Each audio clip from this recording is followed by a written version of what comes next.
All right, well, let's get things going here. Let's go. All right. Hi, guys. So here we go off on a Tuesday Legacy event. We've got Bryce versus Davis, and then we've got Les versus Alfred to start things off. Excellent. 20 players in the room today. Mm-hmm. Not bad. No, not bad at all. Get some things going here. I feel like the summer months have been harder to get people in, and well, found them. Jorgensen, thanks for the cheer, buddy. Let's see. #1 cheer. Yeah, because Bryce is playing Magic right now, so he can't compete with you. It's Kyra on a Tuesday. Yeah, I don't want to talk about it. I do not want to talk about it. I'm here. We're making things happen. It's going to be a good time. Tuesdays have been hard for us casters to put together recently. But Matt and I are here. We are. Don't you worry. All right, so that's Bryce. And Bryce is on Bant Hackbert. Bant Hackbert. What does that mean? I have no idea. That's what he named his deck. Because I'm pretty sure that we have Austin like asking people what they're on. Yep. Now, and Bant Hackbert. Bant Hackbert. Well, I guess we'll have to find out what that is. And Davis is on Merfolk. Did I lose the rock paper scissors with Bryce to see who gets to play Magic? Actually, I've been like really busy working. I've been working more man hours than I should be. And so usually around this time of day is when I'm tired, and streaming is just hard to tack on to the end of my day. But today's been great, so here I am. We got Les is on. We don't know. Do we not know what Les is on? They don't have it for us yet. Oh no, Les is on Pox. Oh, Pox. Okay, sweet. And Alfred. So we have Miracles versus Pox and Merfolk versus whatever Bant Hackbird is. It's the Bant interpretation of the Agrolum strategy. Okay. Okay. I mean that's what I would guess, right? Or Bant Hackbert would be like, I don't know, some other veteran explorer deck. Les has Waste Knot in his Pox deck. Is that normal? No. Move this over. Yeah. Same with the other one. Yep. Yeah. 1 sec. Another table. Oh, you need transition. There you go. Boom. Boom. Done. All right. Let's watch the Magic. Got some magic going here. Other rounds. Yeah, it's not Fate, no Explorers. Yeah, I just would have guessed that. It's either going to be like a Nick Fit deck or, I don't know, something along the lines of that. So, GT and a Vial and a Silver Gill Adept going down, drawing a card, draws into Phantasmal Image. It's a pretty good card. Yeah, it's Phantasmal Image. You don't have to reveal when it comes in off of Aether Vial, so this is just a 2-mana 2/1 that's going to draw you a card, and it's going to get buffed a lot. Yeah. If anybody doesn't know what this Merfolk deck does, it plays a lot of lords. It's just going to give +1/+1 to your team. It's probably the only Legacy deck that's actually playing Mutavault, because Mutavault's a Merfolk. Davis has Flusterstorm in hand. It looks like he's got another Silver Gill as well. But that might be a Lord. Hard to tell. They look kind of similar. It looks like a Lore of Atlantis to me. And Phantasmal Image. And a Flusterstorm. All good things. Bryce thinking about what he wants to do here with 2 mana. So, did somebody like make him play Life from the Loam? Is that what's going on? They're like, hey Bryce, I'll give you X amount of dollars. All right, so double fetch to play this deck this week. Or hey Bryce, I won't make fun of your altars anymore. Shout out to Bryce with the altars. They're Seriously. absolutely amazing. They're phenomenal. So fetching up Tundra. Not centered. It was bothering me. Yeah. The other one's off too. Salty hater because he's biased. Whoa. So Rumnap Excavator coming down. Yeah, so here's our Crucible Worlds on a stick. Yep. On a 2/3 body. Yeah. Gets to play some lands from his graveyard. It's always a good thing. Does he have a 4-mana Tameo? Is that what he's looking at in his hand? That looks like a 4-mana Tameo to me. Should pull that up. Research something. I can't remember the full name of the card, but we'll get that going.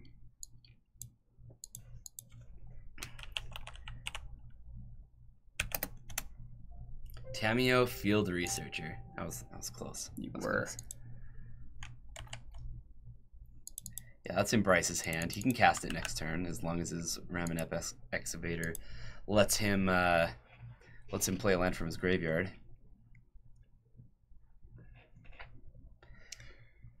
So Davis adds Lord of Atlantis #1 to the field and is able to get in plus GTA equip and unblockable because Bryce has islands in play, which is, yeah.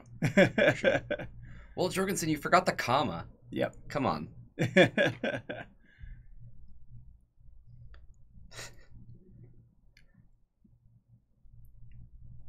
I don't know if this Tameo is going to do anything on this board, though. He actually needs something to interact with these creatures. It's a lot. Yeah.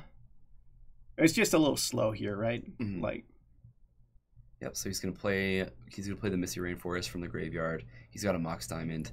I suppose you could use it to tap his board, and that kind of buys you a little bit of time. Yeah.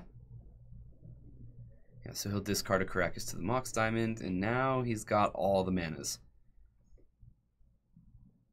This is going to be Tameo. Unless there's some other 4-drop in his hand that I don't know about. Yeah, Tameo comes down, and Davis can take a look at that, read what it does. Yeah, so +1, choose up to 2 target creatures until your next turn. Whenever either of those creatures deals combat damage, you draw a card. So, I mean, there's 2 creatures that want to be dealing damage this next turn. It looks like that's what he's... Or no, he's going to -2. The -2 taps up to 2 target non-land permanents, and they do not untap during the next untap step. This is really powerful just because this Jitte is not going to get another hit. Yeah. It's going to let this Ramanep Excavator get at least 1 more land. Yeah, I think that's powerful. Like, just being able to shut off most of... ooh, he's got a second one in hand. So he can actually just... minus and minus, trying to keep that board as tapped as possible while he sets up. I don't think it's gonna. Oh wow, there's actually a 1-drop coming from Davis. Okay, yep, so Curse Catcher I think is the only 1-drop.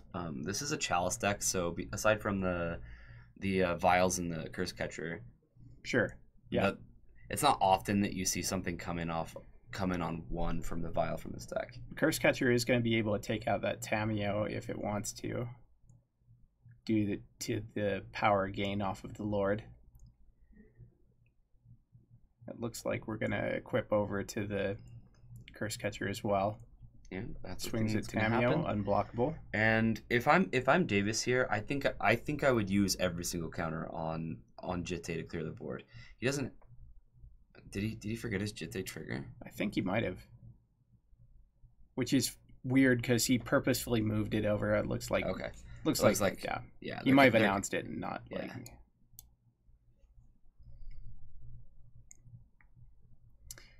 Yeah, I would still allowing Bryce to untap here with. Why let them have another land, right? I mean, the Caracas is in the graveyard. Not that that's going to do a whole lot to Merfolk, but like, there is other utility. There's fetch lands, and a fetch land can always go get a Dryad Arbor, which is actually like something. Yeah. I guess it's kind of not. Because he's got islands and all these Merfolk are unblockable, huh? Well, it could be relevant as well. Like, say Bryce does end up in a position where he wants to block, he might be able to get himself off of islands by wastelanding himself if that became relevant. It's not likely, but it is a line. Yeah, I've seen it happen before for sure.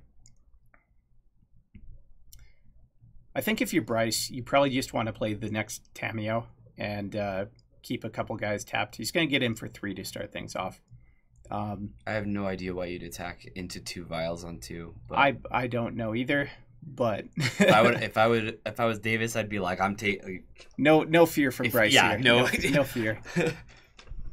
If I was Davis, I would have had no fear blocking. I would have been like, all right, let's do this. No fear. I want to see what you have. Yeah, and Bryce is just gonna scoop it up. So game 1 goes to Davis. Sweet, we get to check out the Miracles versus Pox now. Yeah. Oh boy. Oh boy. Let's slide over here. There's a Waste Knot in play. Waste Knot is sweet. Something gives me Jason feeling play this and Waste Knot's not counterbalance. going to be better than the Jace, but Very true. At this point, the board is a little bit off for Waste Knot. Interesting to see Waste Knot giving incremental value off of things like Smallpox, but yeah. I mean, it's also good with just hand take cards that you kind of get to choose. Sure. Like if you Thoughtseize, you get to choose like what you gain out of it a little bit. Yeah, if there's not like any clear decision, you can always just like choose what ability you're gonna get off your Waste Knot. Yeah.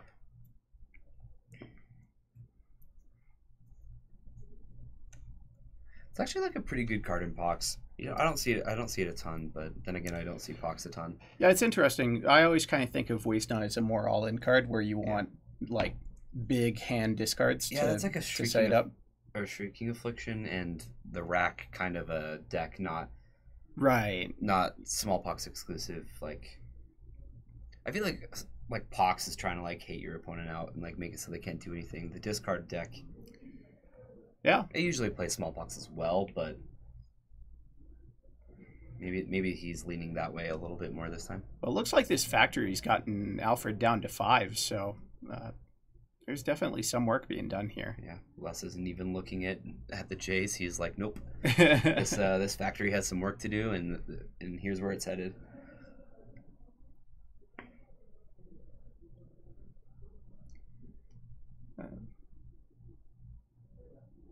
Looks like Council's Judgment,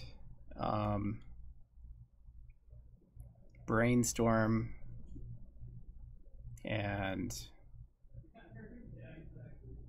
is that last card? Is it Terminus? Didn't quite see, but that's so there's Swords, Jace, Land, Brainstorm. Yeah, it's Terminus. okay.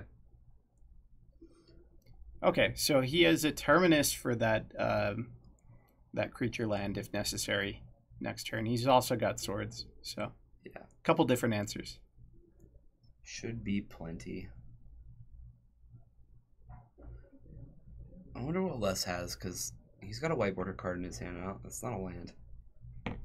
Council's Judgment.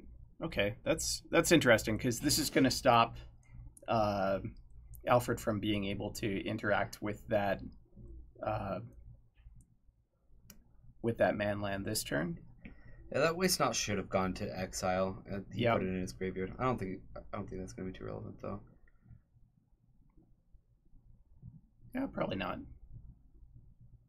Looks There we like go. they got it sorted. All fixed up. Probably Alfred over there being like, come on, Les. Let's maintain the board state correctly.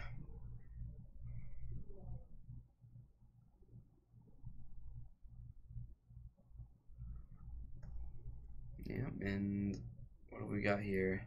So let's start off with the Smallpox. Unfortunately, I think like he needed a Thoughtseize here. He needed something to. Well, we know Terminus is on top, so he's got to Brainstorm to see if he can put a 2 on top. It doesn't look like he has a 2 to put on top.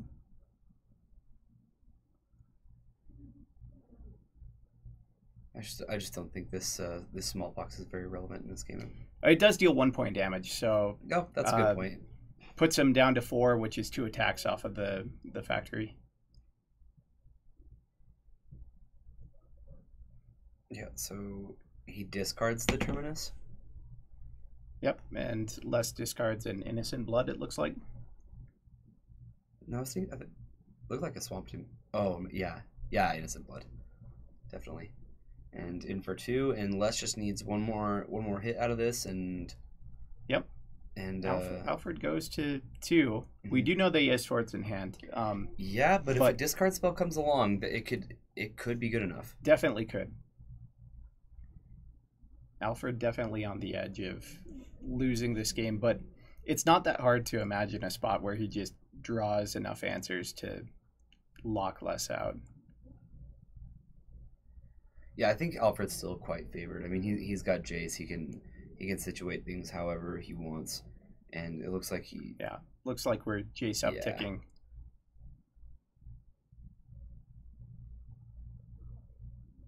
And Alfred says, "Yeah, that's fine on top." Pass his turn.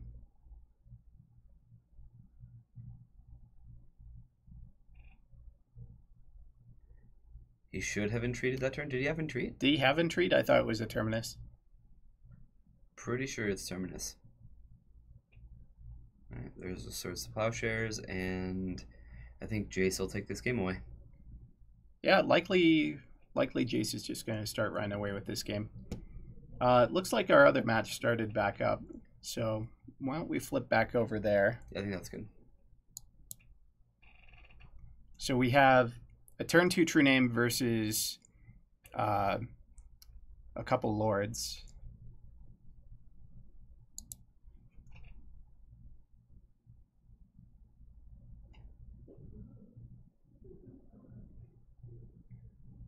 So true name getting a pump off of Hierarch in for 4.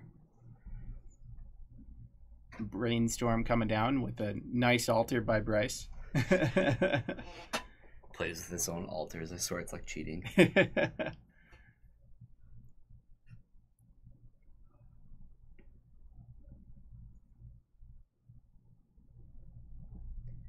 Bryce's abs. My merfolk are unblockable too, Bryce. Now, Davis has to be careful of which lords he plays because some lords pump all merfolk. Yes. Including Bryce's. Does Lord of Atlantis? I think Lord of Atlantis pumps all. Let's check it. I can never remember which ones are errated and which ones aren't. Other merfolk creatures get +1/+1 and have Island Walk on Lord of Atlantis. So I'm pretty sure. Yeah, Master doesn't, but okay. Lord of Atlantis does. The Pearl Trident only pumps his own. Yeah. Okay. All right. Here's Jitte, and now Jitte equip and coming in for 6 damage. Ooh, it's going to get swords. Yep. Okay. Force of Will. Force pitch force.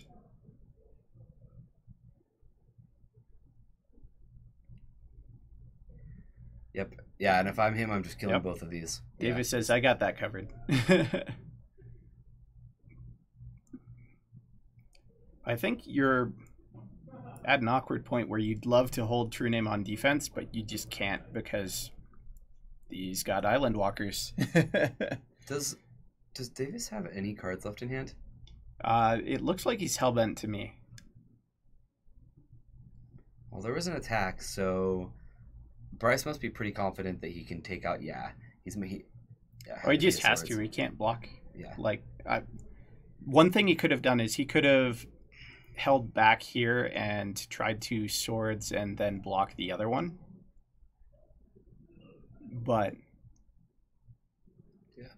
so Davis drew a Mutavault. He played it, and second main phase was able to equip it to his whatever that one's called.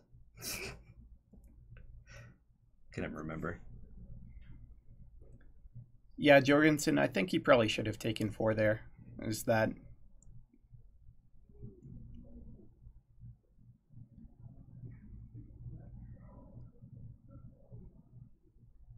Mutavault coming in, and wow. Okay, so this is the play I was kind of talking about last turn.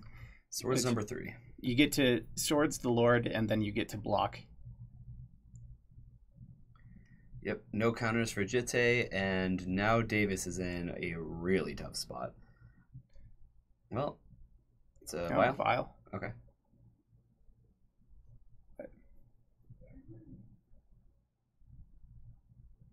It is Tuesday. Where does it say Thursday? Does it say it on Twitch? It might be. Did I put the wrong thing? No, that's Tuesday. We like look at everything. It's like, yeah, it's all Tuesday. I don't know. We're probably crazy. I don't know. I'm not a doctor. Not on your Twitch? I don't know, man. I tried my best to put Tuesday up. Well, you got us, Aiden. You got me good, Aiden. You got me good. Like, I wouldn't put it past us to label it the wrong day for some odd reason. I would definitely not put it past me to label it the wrong day. That is not a hard one to have happen to me. All right, here's the Lord of Atlantis. We're bringing Moonvault up.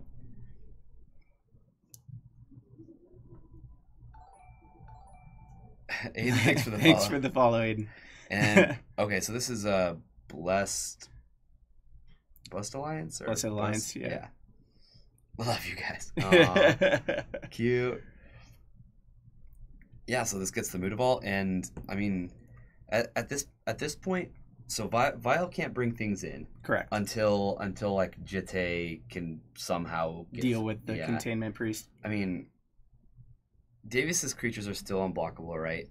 Or so he needs it's another other Merfolk. Other Merfolk. So okay, so he actually does need to play one more Merfolk, and then he'll have Island Walk, or if he finds like another Lord that gives Island Walk, he could possibly hit this next turn.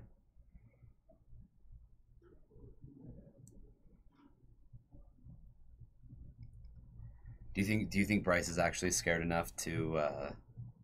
No, I guess Bryce can't really attack, can he? Yeah, it's kind of an interesting spot. It depends on what's in Bryce's hand. He might be able to attack with a True Name here. We're going to Green Sun for 1. I think that's going to pull up a, Noble Hierarch. Davis has said that he's F6'd. Aiden, this is round 1 of a 4-round Swiss tournament. So, I mean, yeah, they're playing for prizes. Yeah. They're playing for prizes. Playing for prizes, but nothing like the cash, larger 1K like that was last Saturday. But yeah.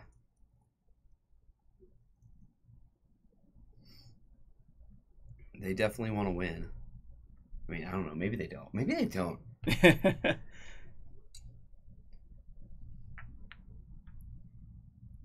All right, so Davis taps 2 mana, equips, and passes.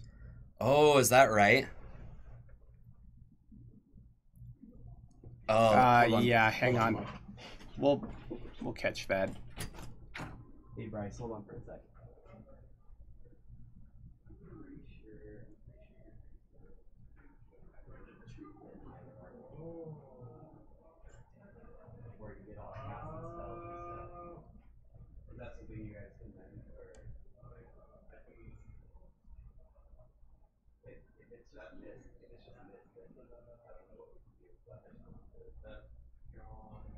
So Kyra's just talking to him about the state and seeing if they can mend the board state. It might be too late, Jorgensen.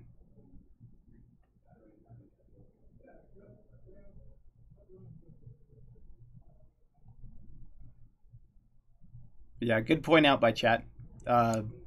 Containment Priest in play means that Noble Hierarch should not have entered the battlefield.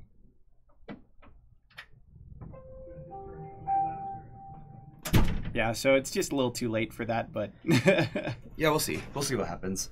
They'll figure it out. The problem is it's been just long enough that like exactly this might be a little too hard to mend, and this might just be like how it is.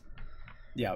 If we had caught it like before, like during Bryce's turn that he did it, then it would have been easy to fix. Yeah. All right, looks like he's gonna ask him to back up.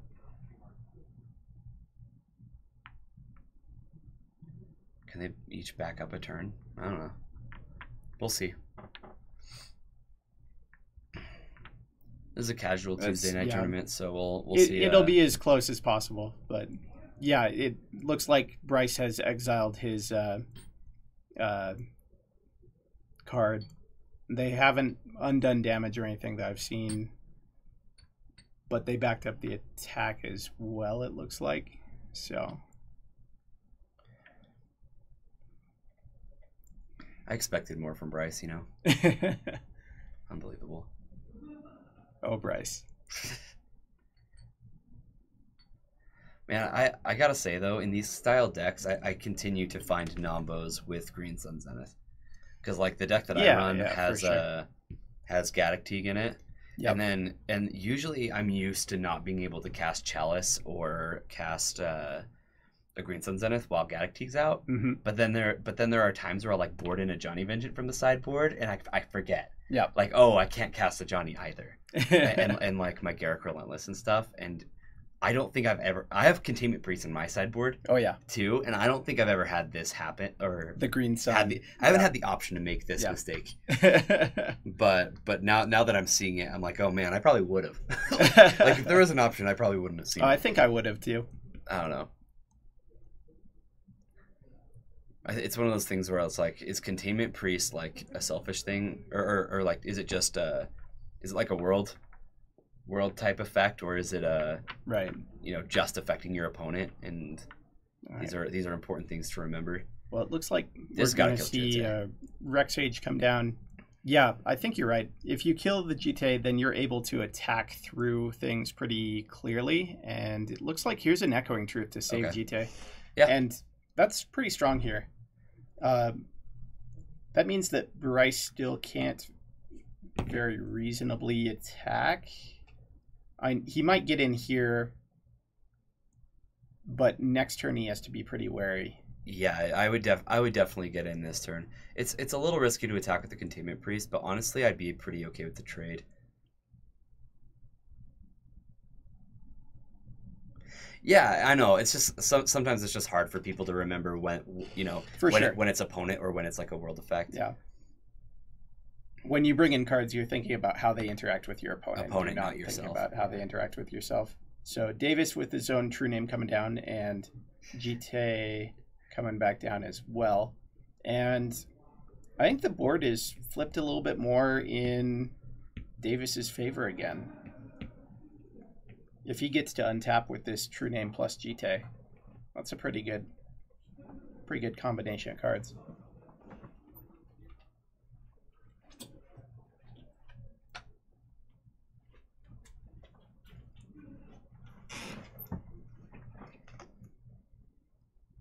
So Bryce kind of thinking about what his options are here.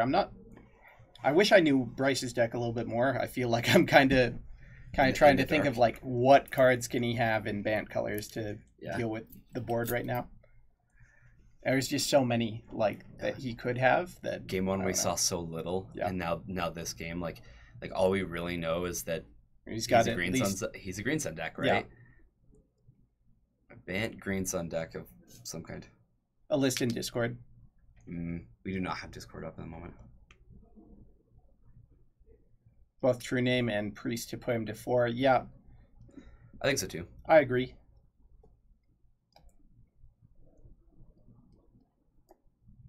Definitely agree.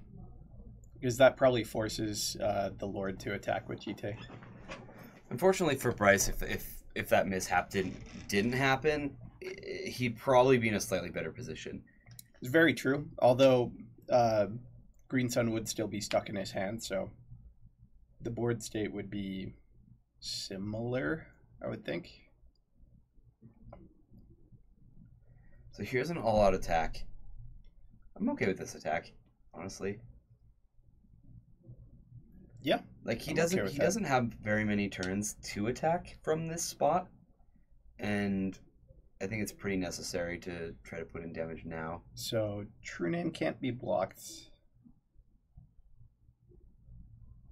So I would expect to see Containment Priest just get blocked here, and then the rest of the damage to go through, and Davis would be a 2. So an argument against that is another Green Sun in hand for Bryce. So he might actually just want to block the Rexage. Rexage. Yep. and say, yeah, I'm okay with that because I'll take the 2. Yeah, especially Correct. Especially if he doesn't need his vial. Both true names are currently 4/2s.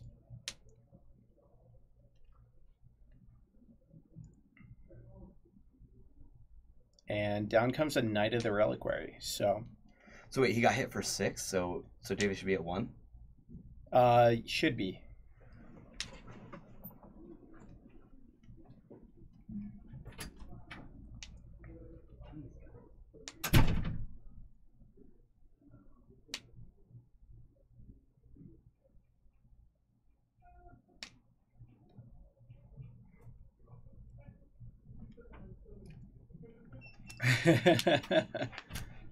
Kyer to the rescue. Man, now I remember why I don't like sitting on this side of the table. All right. Matt's like, so second Lord comes down, and that's going to be the game after kind of an awkward set. So Davis wins that 2-0. Let's see if we got... He took 3 from it multiple times? I think he had the Pearl Trident out most of the time. Did we really miss multiple times? And he should have been dead? We might have. Man, that game was a mess. Well, welcome to Tuesday Night Legacy, guys, where round 1's a mess, and hopefully people play a little tighter later. And maybe we even will pay some more attention. That would be wonderful. All right, so I'm assuming that this is game 2. Might be game 3, but I'm assuming this is game 2 based on how big Alfred's graveyard and exile are. And I'm assuming that Alfred won that game 1 that we saw. We come here for the loose plays like Vegas. Oh man. Oh man. Fast and loose. All right, so Gideon comes down on Alfred's side. Alfred at 5 life. Man, Planeswalkers are such a nightmare for these Pox decks, you know. It's really rough to deal with. Mm-hmm. They have all this hand hate, and Miracles is so good at making sure that they find it off the top. Miracles really does a strong job of shrugging off the mana denial plan as well. Yes. So it's kind of hard for Les's deck to operate in the way that it wants to. I've definitely see versions play to the slaughter, and to the slaughter can get rid of if you have Delirium, you can get rid of a creature and a Planeswalker, but I don't know. There are other fine ways to deal with them, but what are you gonna do? Run like Hero's Downfall or something? Like I guess Pox does have the luxury that they could play like maybe one of a card like that, but maybe not a fan. Like, and how many answers to Planeswalkers can you really have in your main deck? It's like Les is kind of stumbling a little bit on lands himself here. He's got a lot of double black cards in hand, like Hymn to Torok and Liliana, that he just hasn't been able to get down. Yeah, I want to say the Pox deck that I played a couple of weeks had one Hymn to Torok, Hero's Downfall on the sideboard. But it is worse than To the Slaughter. I played that as well. I don't know. I didn't know what to do because I only played it like a couple times. So I just put like 1 and 1 in the sideboard, I'm pretty sure. Oh, Curse Scroll, that's true. Curse Scroll's pretty good at it. It's a good card. Yeah. That's very true. Not every Pox deck plays Curse Scroll, and I really don't know. I have not kept on top of like what Pox has done in the last couple of years. But yeah, this game definitely looks over. Yep. Alfred with 2 active Planeswalkers, just able to control things out, even with no real relevant hand. Like, doesn't matter. It's like a lot of different win cons for these decks. I mean, we saw that he had Waste Not. That's not normal. Yep. There's Curse Scroll. You can have a. Yeah, I mean, you've got your Mistress Factories and like Nether Spirit. Yeah, so less attacking Gideon. Less only with 13 life to work with. Probably not going to get there with that. Top card. He's going to keep that on top.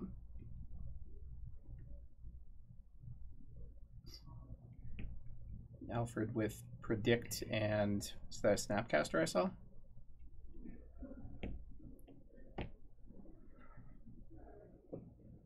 Yeah, it looks that way.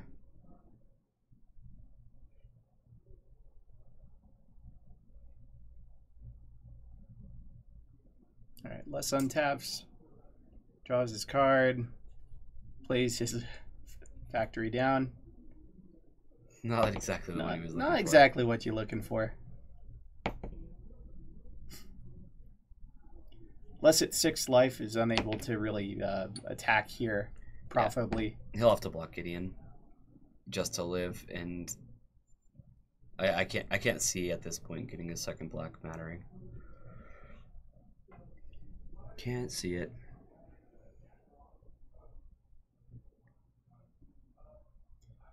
Yeah, mana denial and Nether Void beats Planeswalkers, but you have to get to that point, and getting to that point against a deck like Miracles is kind of hard to do. Miracles has enough basics. Yeah.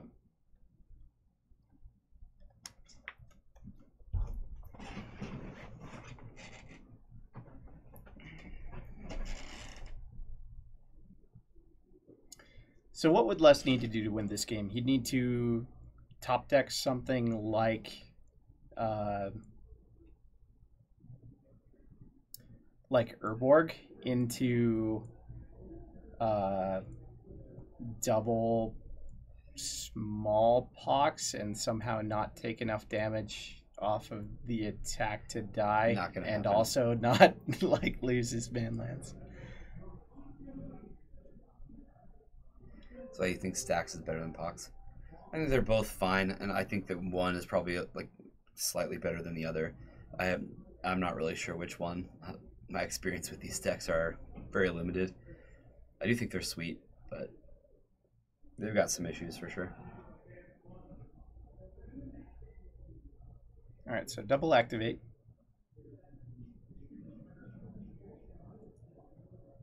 Block like that. Yeah, let's pump up this one. Yep, the one that is not summoning sick can pump the other one.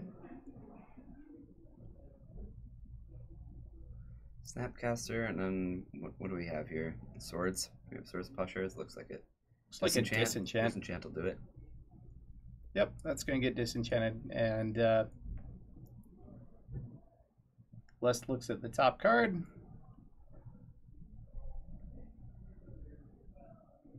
You have to think this is pretty close to it here.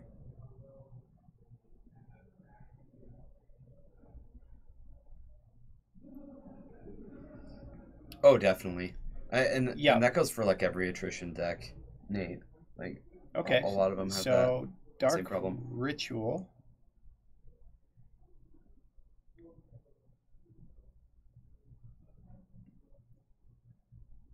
Watch, he's gonna go like exsanguinate, kill you, or no, he needs 7 Sanguinate's mana. not quite enough. Nether Spirit, found it. Yes, Nether Spirit's got to be one of my favorite cards. It's like, hey, just deal with my 3 mana 2/2. It's very similar to Bloodghast in a lot of ways. It's like better in this deck because you have less creatures.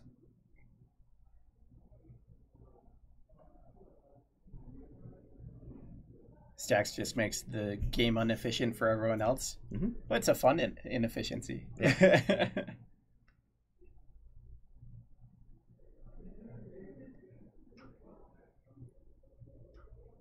And it looks like that's the game. So... What? You mean my Nether Spirit didn't get there? Oh, no. So Alfred takes that match, 2-0. And that'll do it for round one. Round one in the books. We never get our... Oh, there's our round timer. Yeah. I have our round timer on the other screen. It was probably a little off. We've got less Yeah, time Nether than Spirit this. can block. It can But- block. It can block all day and into the night. Just keeps going. The only problem is like, removal is pretty good about exiling nowadays. So it's not as good as you'd probably like it to be. Yeah, Pox is so sweet. Pox is sweet.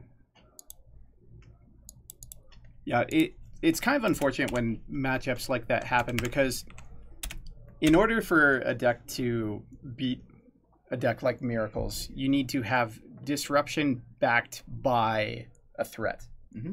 And on top of that, you have to sculpt the game in a way where you're able to keep maintaining threats as they have answers pop up. Yeah. Which is kind of a hard spot for a deck like Pox to operate from. Yeah, it's hard definitely. for a lot of decks to operate from, mm-hmm. which is why Miracles is pretty strong. Yeah, it definitely is. I actually think it's one of the decks that have like emerged to be one of the best decks, if it wasn't already, after the Deathrite ban. So we seem to have like quite a few Miracles players here as well. Maybe not necessarily tonight, but just our store probably has more Miracles players than any other deck. For sure. It's not surprising to me. The deck is still cheap. Like it's very strong. There's not a lot of reserve list cards in it, aside from duels. Yeah, and Tundras are a little bit cheaper than so it's some of the other duels. It's affordable. It has a high skill cap, which is good. Yep. And well, I guess I think it does have a decently high skill cap. Well, there's just people who like to play that kind of strategy of deck as well. So there are certainly a subset of people that really love the control matchup. They love being that control deck and having the answers to things and playing that sort of long, drawn-out kind of chess game of a matchup. Yeah. Also, Utah players hate fun. I didn't know that. I know that. I'm gonna have to add that one in. Hold on. I think there's a lot that goes into that. Does that just mean that players who currently live in Utah hate fun? Or like players who were born in Utah hate fun? Like what? I think it's just all of them. Just all of them? Yeah. Define fun? Yeah, define fun. What are we talking about here? I think it's a fine deck, but yeah. Once you start seeing it all the time, it's like I think it serves a really good spot in the metagame as like, it's kind of a test. Like, can you beat Miracles, right? Yeah. Can your deck beat Miracles? I think most decks can. Yeah. Yeah. You just need to know how to make it happen. Or they're greedy and want all the fun. Yeah, Benjamin. Yeah, I mean, welcome to the Magic community, right? Yeah. I'm obviously greedy with my decks. Yeah, you want to kill them before they can do anything. I want to do all the fun things before my opponent is able to. I want to sit there all game and do nothing, and then at the end of the game, I want my opponent to be like, "How did I lose?"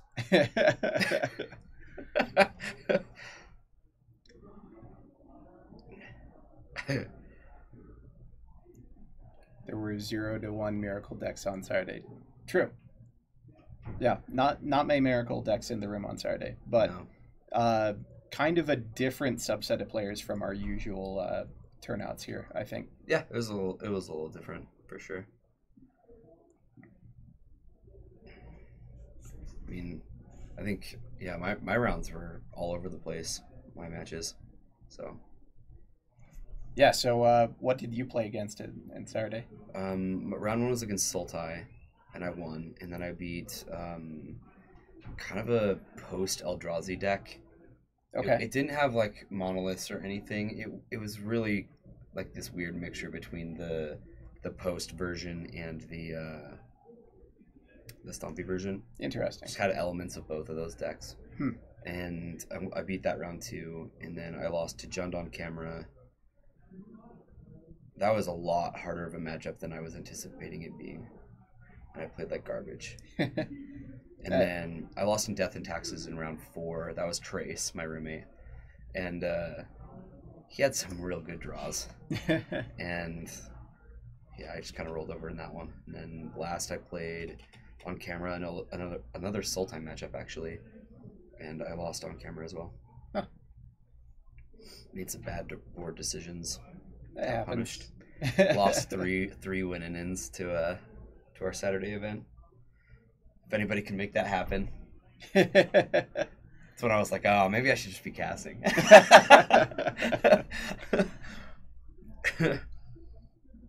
Yeah, it was upsetting, but just a lot of different decks.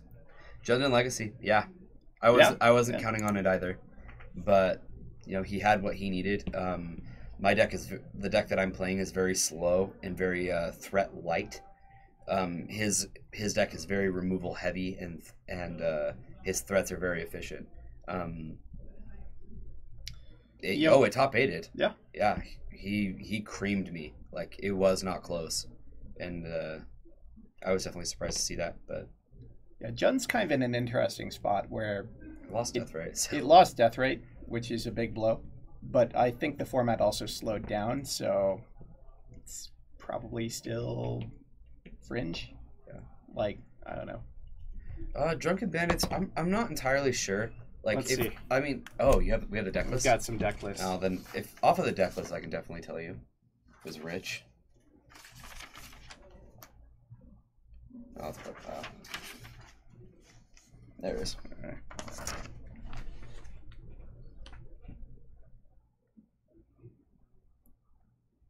So the deck list for you guys is 4 Wasteland, 4 Verdant Catacombs, 2 Wooded Foothills, 1 Bloodstained Mire, 4 Grove of the Burned Willows, 3 Bayou, 3 Badlands, 2 Swamp, 1 Forest, 2 Lightning Bolt, 4 Thoughtseize, 4 Dark Confidant, 4 Tarmogoyf, 2 Grim Flare, 2 Sylvan Library, 3 Hymn to Torok, 4 Punishing Fire, 4 Abrupt Decay, 4 Liliana of the Veil, 3 Bloodbraid Elf, and that's the main deck. To me, he added in the Grim Flares.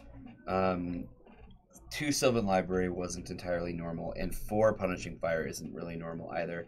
So it looks like he just messed with a couple of his numbers. That's really all. Yeah, and like the list seems pretty reasonable to me. He's got 3 basics in his deck too.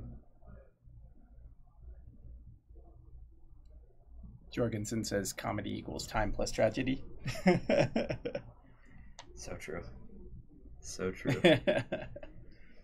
We haven't had enough time yet, Jorgensen. Settle down. Too soon? Yeah. Too soon.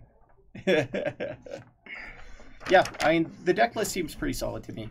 Like it's just doing Jun things. I mean, just hope you're gonna see like so many fair matchups all day. Yeah, and I think that it's actually like a fine choice. I mean, when I was playing Junt here, I was doing very well with Junt. There's a reason for it.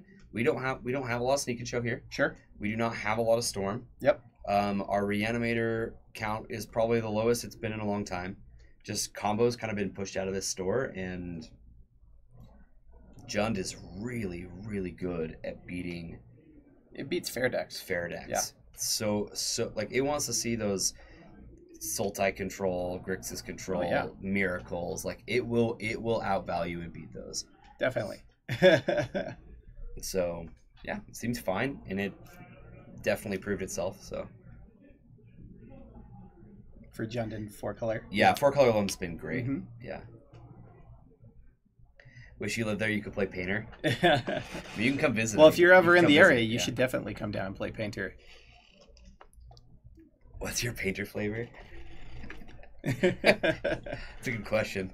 Not a question that had come to my mind, but man, we still got 13 minutes left in this round. It's like the old kids joke. That might be off. I was just gonna fix this one. I don't know why. So there's the old kids joke. What's red and tastes like blue paint? Red paint. Drat. How did I not get it? Who doesn't like shortcake? I'm sure somebody doesn't. Tall people. Natural order, green painter for the win. We actually when I was streaming a lot more regularly, Agent, we messed with the mono blue painter deck a little bit. It was a lot of fun. So what's the spiciest deck that you've seen lately? Probably it's got to be the Eureka Fit. Eureka Fit? Yeah, that deck's all over Eureka the place. Fit's up there. I saw someone the other day playing blue-white spirits Okay. in Legacy. Is it a vial deck? I didn't see Vial, but you're using Rattle Chains to make your spirits instant speed. You get to play the Legacy suite of counter spells and the like, and just basically rank like a modern deck. Alefe Cabano, thank you so much for throwing people our way. Appreciate that. Oh yeah. It's just blingy. Dude, it's all over the place. That deck is just crazy. And the fact that I've actually watched multiple different people pick up wins with it now, I don't even know. It's interesting. Just I'm still not convinced that Arena Rector is the way that deck wants to go. I don't think so either. I still have yet to actually test Nick's fit in this format. Mm-hmm. I want to. I don't know. I don't get to play too much, so. Yeah, I mean, I've lost to it on Moto as well. Mm-hmm. It has game. It can just go oh, I have this, so I win. Yeah, it's definitely interesting. I think the merit of playing that deck over just flat out Nick's fit is the fact that you don't die to graveyard hate. Nick's fit's really good at dying to graveyard hate. Turbo as foretold stasis. That's pretty sweet. There's no way that works consistently. Punchers, we were talking about the Eureka Fit or 8 Rector deck or whatever you want to call that deck. Whatever you want to call it. Ellen, we were talking about spicy. What is the spiciest deck that you've seen in Legacy recently? Yeah, just recently. I'm just trying to think of actually what I have been seeing lately. I mean, I've played against a couple silly things. And just playing against goblins was I wouldn't exactly call that spicy, but Cephalid Breakfast. I do love me some Cephalid Breakfast. Yeah, that's a deck up Matt's alley. That is a deck that I like. It's probably still not very good, but oh yeah, the Legacy. There was a Legacy tournament that was streamed by Wizards or whatever. I can't remember what it's called. The Legacy League thing. Yeah, the League or whatever. Yeah, somebody played Cephalid Breakfast. That was fun to watch. Yeah. Yeah, I mean, without Deathrite, that deck becomes a lot more playable. It's probably still just a bad version of Oops All Spells at this point. Yeah. But yeah, Vervandy, the problem with ley lines though is it's bad, and it would need something just extraordinary to make that deck actually good. I mean, don't get me wrong, I've seen it win though. It's really funny. I mean, every once in a while, somebody's just gonna bring some Sarah's Sanctums and some Opalescence, and they're just gonna beat you down with their ley lines. They're gonna say, "Wait, I have pregame effects." multiple pregame effects on game one. What's the new Four Horsemen? I don't know about that. Yeah, that doesn't ring any bells to me. I know Four Horsemen, but what's the new Four Horsemen? I don't know.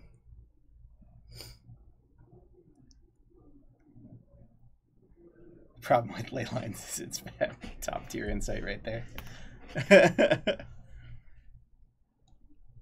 Sorry, do you actually need me to explain why it's bad? If you need me to explain, I can.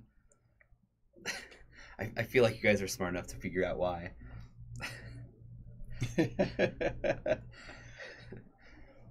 It's definitely some luck involved there. No, not at all. Jurgen says no, not at all. I know why it's bad. Great, we're all on the same page. So I mean, if somebody actually wanted to know, then fine. Yeah, it was kind of funny. I don't know why I say words sometimes. I really shouldn't. Yeah, it is where we get our quotes. That's true. We have some good quotes. So 20 players today. Yeah. Not horrible. No, I think it's pretty average, honestly. I mean, I'm just happy to see that the numbers are always there, and I feel like there's always people missing from our community, and that's just kind of okay. Well, it's also summer. People have other things that they're doing, and Guy here with top tier insight. Yeah. It's a good day to be inside, though. Man, is it hot. It's so hot. Oh, not to mention, for the last week, my house hasn't had air conditioning. Ooh, bad day. Yeah, it is what it is. But when you say it's hot, oh yeah, I know it's hot. I know it's hot. I'll have opportunities where it's like, man, I've done enough work today. I can go home and relax, and then I think about it again, and I go, I think I'll stay. I guess there's more things I can do. I've been here since noon. Yeah, Phoenix is definitely up there. we don't quite hit Phoenix temperatures usually. No, definitely not. No, you guys usually top about around 120, right? And our top is usually like 100 to 105. Yeah. Oh, Humid. it's actually humid. That's in Phoenix. That seems unusual. Yeah, that's strange. Yeah. Very strange. Yeah. 120s is like, I'm gonna melt. My car read like 103 today, and I was like, oh. Yeah, that's just nasty. Vervandy, I actually haven't looked into new commander cards much. I've read them, but I definitely haven't kept any of them in mind for anything. So I don't know. I know that there is definitely a couple of unique things, but this commander set seems pretty lackluster. Yeah, I haven't seen anything that really stands out to me from the new commander set that I'd say like, whoa, this card like is going places. Yeah. But I've been wrong before. Is that wait? What card is that? Is this the Planeswalker, the Esper Planeswalker that's like 3 mana? We'll find out. I honestly can't remember. 90 degrees and windy and raining. Then it stops raining. Everything is just covered wet dirt. Yeah, that sounds pretty miserable, Jorgensen. Not gonna lie. Oh no, that's this one. I don't know what he's talking. Which card he's talking about? Oh, I'm curious. It's that one. The mini depths. Yeah, like it's 4 mana. It's a lot. Yeah, 4 mana I think's too much for that to be a thing. Mm-hmm. Even though it does add 2 mana, yeah. like it's just. I don't think that's where you want to be in a wasteland format. I mean, I could see like this one seeing play like this Tuvasa the Sunlit. The Bant colored enchantment. I mean that's just like, for Enchantress. Yeah. But Enchantress isn't exactly. I think Enchantress would probably just prefer to. Probably, yeah. It does not. Yeah. Yeah, something like that. I know people have talked a little about the Esper 3 mana general, but I'm not sure. Dark Depths is 0 mana. Yeah, 4 mana is too high. Yeah. For Legacy, anyway.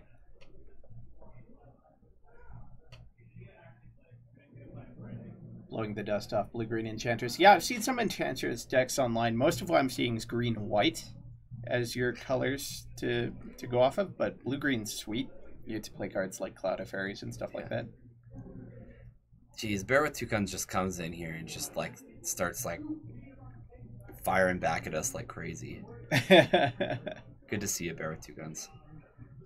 All right, looks like we got people sitting down. So, the ninja does look good. In fact, Terry's been talking about this one. The ninja seems all right. Like, yeah, Yuriko. All right, people are sitting down. I'm gonna give the mouse back to my good friend Matt here, so he can get things situated.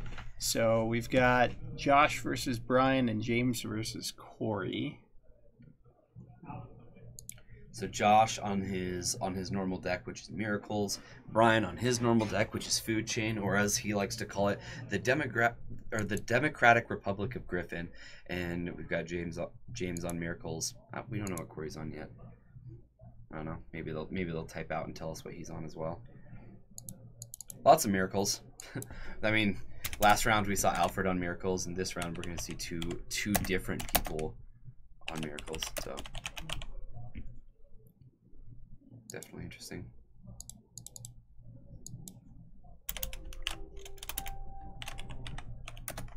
And that's the thing, Bear with Two Guns, is you play it with Strix. Not only that, but like it's Terry who's been talking about it in Stoneblade, and in Esper Stoneblade you have he's got like Bitter Blossom in the sideboard, and he's got Lingering Souls in the main, and so you have like all this like silly flying evasion that you're like happy ninjutsuing this creature to get you like all kinds of value. Not only that, but you can brainstorm and set up your like how much damage you want to deal the opponent. It's pretty interesting card to think about. Not a whole like it's I don't know. We'll see. I definitely don't think it's going to be great, but oh, Corey's on Stoneblade. So Miracles versus Stoneblade and Miracles versus Food Chain.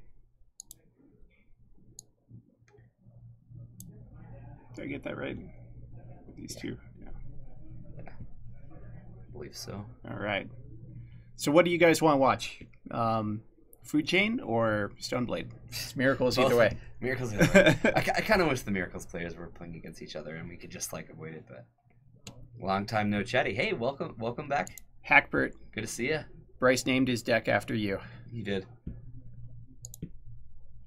Food chain. All right. Food chain. We'll take the we'll take the the first three things that we see. Food chain. All right. We're now going to be disregarding all future votes because your votes don't matter anymore. And let's just watch Miracles and Food Chain. That's not right. There we go. Sweet. Well, opening hand's being drawn. Da-da-da. All right. Both these players, master of their trades. We'll see which one can get there this time. I still have this like little this lingering grudge against Josh from last Friday. Yeah, it was a little rough. You took game 1 pretty easily, and then games 2 and 3 you just got ruination down. I have never. Okay, first off, that was the first time I'd ever been ruinationed. Not only that, but it was my first and second time getting ruinationed. Puncher's chance. I'm gonna go with Brian on this one. I think that the Griffins are just really hard for Miracles to deal with, and he can kind of grind things out. I do think that Brian's deck is pretty well positioned in this matchup. Not majorly, but I think he's got what he needs. But I'll go Josh. Okay. I'll go Josh. I have no. Josh is a strong player. I have no faith in Brian. Don't tell him I said that. I'm teasing. I actually have quite a bit of faith in him. Groot brainstorm coming down. Josh is really good, but Brian is Brian. So Brian. We pick Brian. There's a reason we have this this quote. We call it quote 13. I don't think it's quote 13 anymore. I don't think it is it? I don't think it is. We call it quote 13. It's just better lucky than good. And that's Brian's quote, because sometimes you don't need the skill. Go back and watch the Bant deck. I'll tell you, it was a little rough. Let's put it this way, Hackbert. Like you probably built the deck to beat Merfolk, and it still lost to Merfolk. I'm kidding. He probably didn't have Merfolk in mind at all. But yeah, it lost to Merfolk. You might need a drink or two. Definitely a little rough. All right, so drink a couple drinks beforehand, before you start watching it. Baleful Strix comes down for Brian. Fridge time. Yeah. Okay. Good start from Brian. I mean, he's already got to dig a couple cards deep, and he's trying to find that combo. Yeah. I think in most decks, especially when you're like a Sultai or like a Grixis Control, you really do want to hold on to your brainstorms and make sure that you're getting the value that you want to get out of them. But where Brian is a combo deck, he gets to kind of throw around these brainstorms and try to make things happen quickly. Yeah, Brian should be at 18 life here, but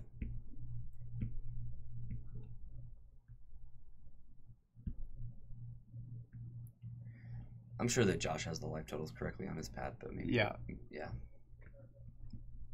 They'll fix it next time. Like, correct. Baleful Strix is kind of the card It's almost like the perfect card in this matchup. It gives you chip damage. It doesn't take away a card from your hand, so if they deal with it, you're up.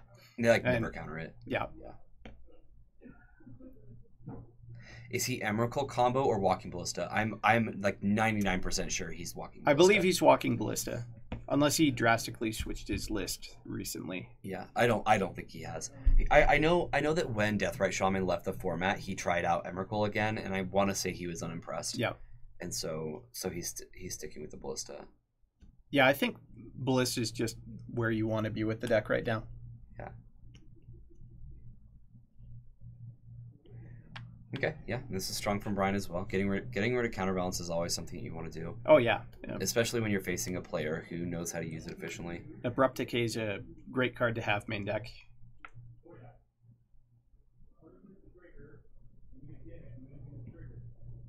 So Brian down to 17 here, even though the life total doesn't reflect that. Yeah.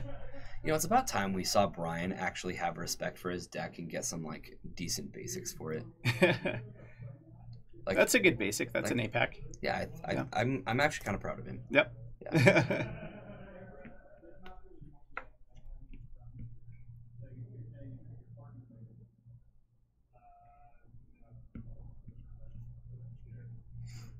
It's all about the basic land game. You gotta have that basic land game on point. We had like over an hour discussion about this. We did on Sunday. Yeah. We had a campfire with some of our buddies, and basic lands came up. It's important, guys. Very important. It's very important. Basic land game says a lot about you as a person.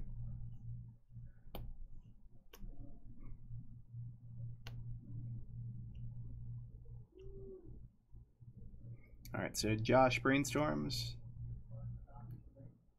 Looks like he's got Force, Jace, Predict. Yeah, he's just gonna throw a couple of these cantrips down so that first off he's probably gonna try to find the answer for this, which he did. Yeah. And not only that, but he can focus on some other things. Now that the lead volt's resolved. Yep.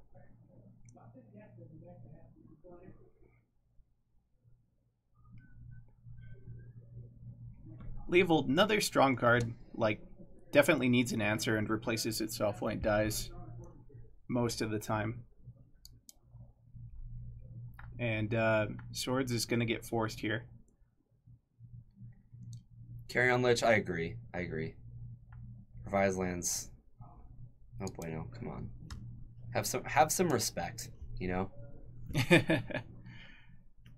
It's kind of interesting where Leavold's moved to in the format. Like, Leavold's hardly played anymore now that Deathrite Shaman's gone. It's a lot harder to play. I mean, seriously, the only decks that I can think of that can play it and play it efficiently is, I mean, Food Chain and the Sultai control decks. Yeah. And I want to say a bug fit.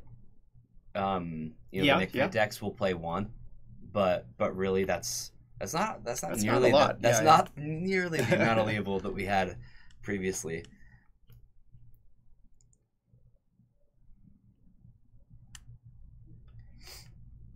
Now ditch the revised lands. Come on, you can literally get the exact same land, but actually pretty.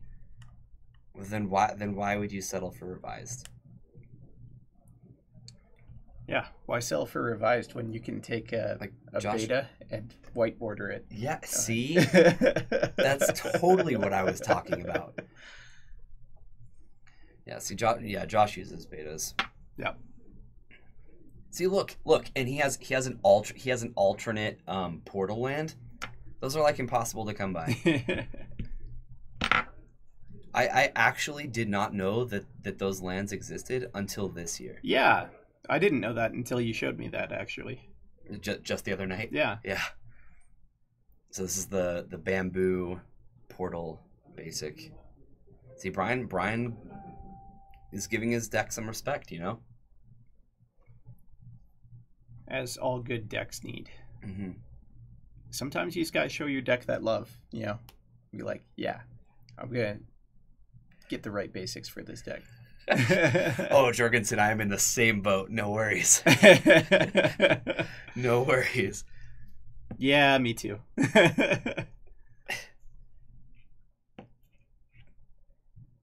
I don't tell people the number because it's not socially acceptable.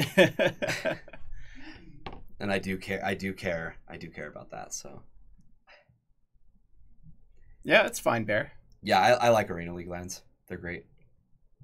Even like the cheap ones, like the cheap like 2005 ones and 2006 ones or whatever. I still think those are pretty. Karen, I feel for you. Those Arabian Nights mountains are not cheap.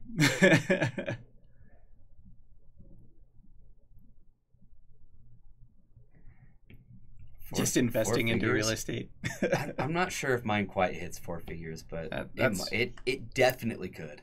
It definitely could. That's why it is, Kyrie. You just need to tell people that you're a real estate investor. Oh, I invest in real estate. Yeah. I have a lot of land. Yep. Yeah, right, so Brian's going to get this one. Brian combos out. So game 1 goes to Brian. I buy land. So what do? I buy land. All right. Not the land you're used to. Land nonetheless. You're in process of masterpiecing your painter deck? That is awesome. I've definitely seen a masterpiece painter deck. Man, I love the look of those masterpiece lotus petals, but they're so expensive. Yeah, they are. Yeah, they're all really expensive. It's really hard to justify. Man, I was looking at our I was looking at our orders from this morning, or our online orders. Yep. And we sold two Expedition Misty Rainforests. Oh man. Oh yeah. Oh, the total to those, like the number, because you know, like when you pull it up on like PCG or whatever, yep. you just see the number first, and you can't see what the person bought, and I was like, holy crap, like what is this? Is this person like clearing us out? Good night. But no, just a couple Misties, no biggie. Just showing your deck some respect. So here we have Council's Judgment, trying to get rid of a true name, and we'll see if that resolves. Yeah, Bear with Two Guns, P3K are pretty much all my favorite land. P3K and Lorwyn are my favorites. P3K are pretty good. Yeah, they're great. I've got a big soft spot in my heart for a lot of the Odyssey lands as well, though. Yeah. I mean, some of them are amazing. Yeah, P3K and Lorwyn are what I use regularly. And Terry just started. He bought himself some P3K lands. And he's using them now as well. P3K is great.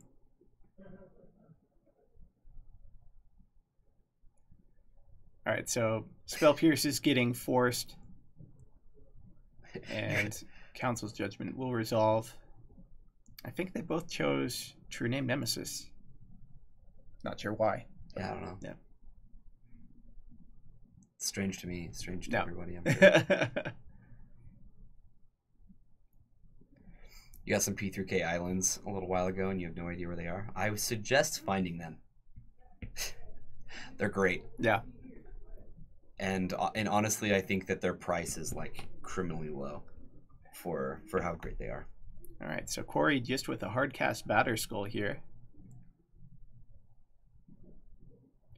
Life total is pretty even. Looks like it's been a lot of back and forth trying to resolve a threat.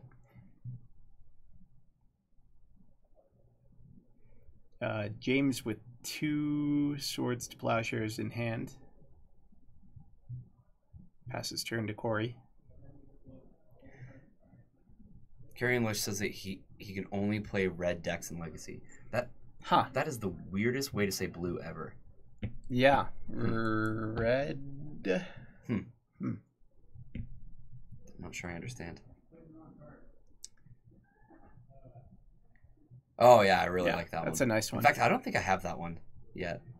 Yeah, I used the APAC Islands with the bridge, the Tori on the water, which is pretty awesome. You've had those forever. Oh yeah. Well, it took a while to get them. Like, I went around from GP to GP to vendors and like eBay auctions and everything.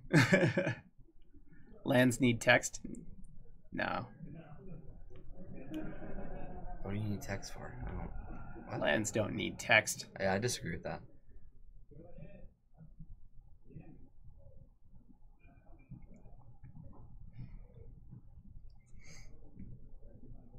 Yep. And look who's back. That Bear Skull back at it. Back again. What year are those ones? Bear with Two Guns? Is that 2003 or 2004? Because I do not have that cycle yet of the arena.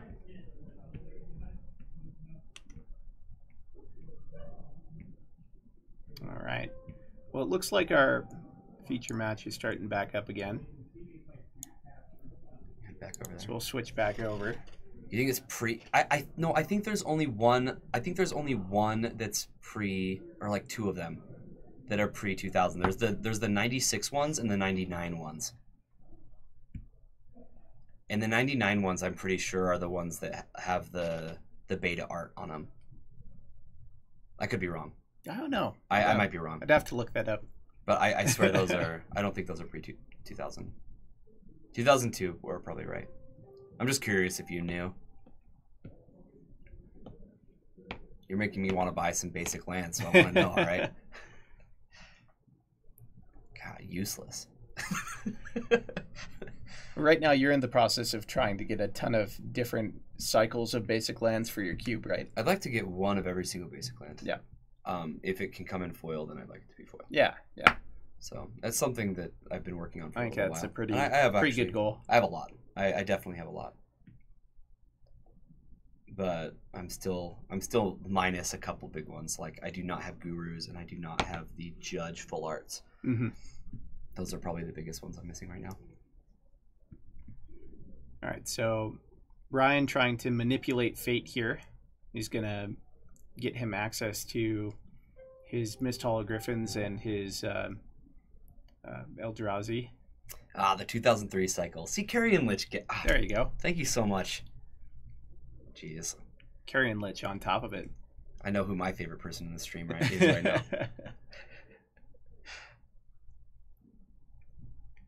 So these threats are just very hard for Josh to deal with. Yeah, it's incredibly difficult. I mean, what are you gonna do? What do you do? Do you swords it? Well, goes to exile. Here's the tell. Okay, Yep. He casts Manipulate Fate. Josh does not counter it. Yep. That is the card in Brian's deck that is the must counter card. Like the strongest thing that you can do as Josh is probably Terminus them back into the library. But he's never gonna commit all three to you. right. You know, he's gonna put one out there. He's gonna hit you a couple times. And Exactly. Swords is just garbage against it, and if you ever land Food Chain, they're pretty much untouchable. right. These are constant threats to Jace too. It's really difficult to get Jace out and doing its thing. You know, it might normally I would say it takes like 2 turns for Jace to like really lock down a game. But when there's like exiled Mist Hologriffins, it probably takes two additional turns. Mm-hmm. Oh, Bear with Two Guns, I totally agree with that statement. Oh yeah. Totally agree with that statement. They are by far my favorite lands, so seeing them in an old art would just So here comes I'd be a happy Kyer. Thoughtseize. This is not the best Thoughtseize. I mean, what do you take, right? Like Yeah. I I think you you're have to either taking Snapcaster I would take Snapcaster. or But looks like he's going to take Counterbalance. And that's an okay take, but I think given what you have already in terms of like 3 and 4 drops, you're not as concerned with Counterbalance as you normally would be. yeah, I agree. And Snapcaster is usually the value that I don't want them to have, so it's kind of the take for me usually. But seeing as Josh didn't have more lands, it means that probably for the next 2 turns you can pretty much count on him just brainstorming.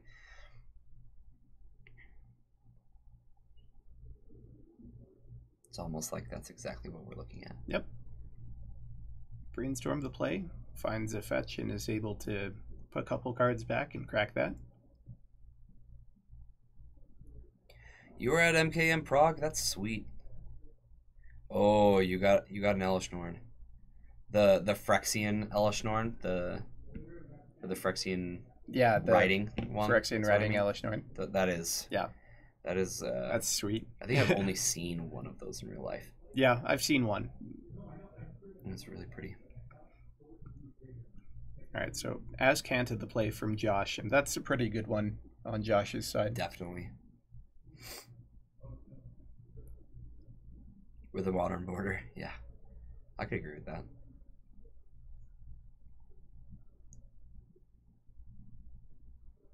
That's going to get Abrupt Decayed. Wow, so I kind of feel like he must have top decked the Abrupt Decay, because why take Counterbalance if you had the answer for it? Yeah, for sure. But maybe he just knew that he needed to keep permanents off the board for Josh for the first five or six turns. Could be. All right, he's gonna fetch end step here. That's somewhat surprising. I'm gonna see an end step brainstorm. Like, why are we fetching?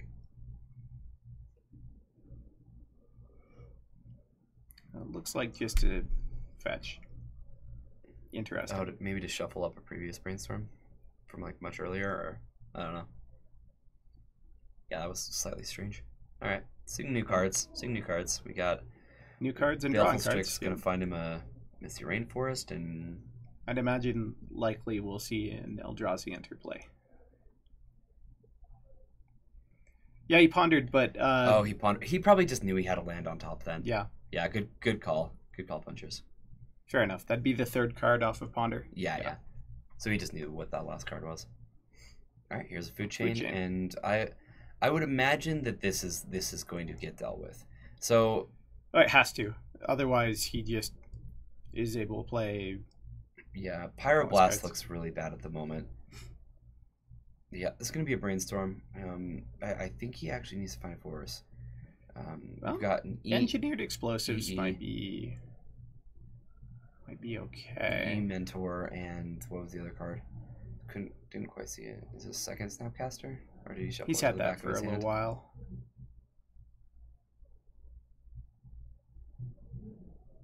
Yeah, I didn't quite see the third card, but he kept it in his hand, so that's interesting enough. So I think if you're Josh, you're kind of hoping. Okay, so he's just going to Pyroblast to stop things from happening this turn. He absolutely has to. Not exactly the ideal use of Pyroblast, but I mean, if Josh had another land, he'd be able to play EE and get rid of this food chain right here. But I don't think he has the extra land. No, I don't think so either. Yeah, so double Snapcaster range. So one line that Josh could take is just holding up here, and he has Snapcaster Pyroblast if Brian goes just for a Griffin next turn. Brian knows about the Snapcaster, so I'd be really surprised for him just to go for a Griffin. Yep. Yeah. Okay, so Josh is gonna pass the turn back, and Brian untaps with his food chain and 3 exiled creatures that combo for infinite mana with it. Yep, so here comes the Eternal Scourge. And we'll see if Josh has anything for it. Yeah, I think that's gonna happen. Brainstorm. Yeah, he's got to. He absolutely has to. It looks like Josh might have a click in hand. He does. So if he doesn't find something here, he might actually have to click in order to make sure that Brian just doesn't have the combo kill. Yeah. Punchers, I mean, I'm not going to say that's like a terrible line, but at the same time, why do that when you could potentially win the game right now? And honestly, like if he fails to win the game right now, he'll be in the same position he was before. So I'm pretty sure that's not what you want to do. All right, so here comes click. What's he responding to? So food chain's a mana ability, so I'm not entirely sure. I think he's responding to the Scion. Oh yeah. So cast it from the. He's got 2 mana floating, and now he's. Yeah, this is the second cast of Scion. That's going to get forced. Force this. That's strange. That might mean that he has Ballista in hand.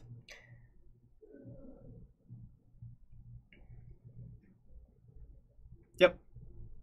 And that's an infinite Ballista, so Brian takes that match 2-0. Yeah, I don't know why my head was just interesting game. Thinking that the scourge was getting blinked. Probably because that's the way you made it look. Sorry, guys. It looks like these guys are shuffling up. Yeah, it looks like Corey has his deck presented. So definitely more stuff to come. Jojo Banananan. Thanks for the follow.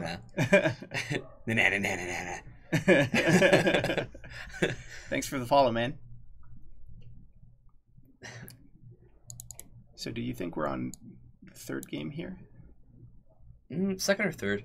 I still think that there was a decent amount of Magic to be played when we left last time. We'll see by who goes first. Yeah. Who won this last one? But I think it's game 2. I have a feeling that Miracles took the first game, but we'll see. That we will. Okay, so Corey took this. Corey has at least a game. This is going to be game 2 or 3. I think it's 2 though. So we'll see where this goes. I mean, he had Batterskull on repeat, and James had like no hand when we kind of tuned down to this game. Yep. So that's not. I guess that's not too surprising. Could happen. So Delver, turn 1 is the play.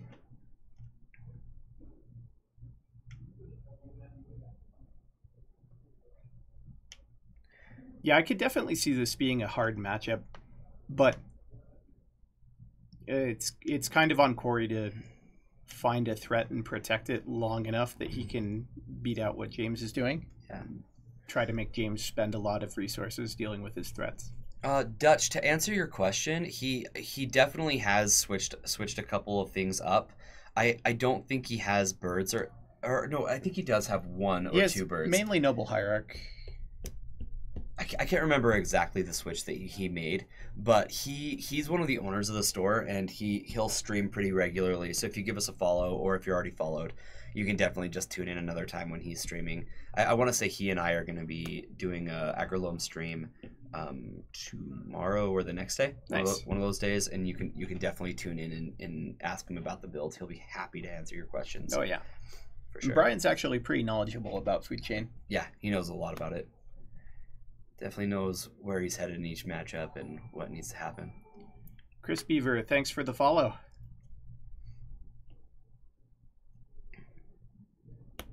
So Stoneforge grabbed Batterskull, I believe. Yeah. Corey's got to be feeling pretty okay about the Pyroblast taking out Delver early. Yeah. Especially where he gets to like actually resolve this Stoneforge. Yeah, if you can 1-for-1 early on, that's a good spot to be in. And Mentor is the play for James. This is a really early tap out for a Mentor. That's really aggressive. It is. And Corey draws Lightning Bolt. Wow. I mean, it's gonna get bolted. Like, I mean, yeah, he's got Bolt and Swords in hand. Does he have a third land? He doesn't need it, but yeah, this guy swords it. Yep, and that's just straight to exile. Pretty definitely aggressive from James. I do see a Jace in his hand. Maybe he was just hoping this would give him an opportunity to just land Jace early and go to town. I mean, he's got 2 Jaces in hand. Disenchant in James's hand as well, so that might catch Corey's Batterskull by surprise, given that he's a little land light. Okay, so no 4th land for James, and Jace the Mind Sculptor can't hit the board. Now Corey did use his Swords of Plowshares instead of Lightning Bolt, which is going to be pretty good because Lightning Bolt can actually interact with Jace. Disenchant. Oh man, Jorgensen. Glad we're all on top of that one. Not that enchant. Disenchant. This one.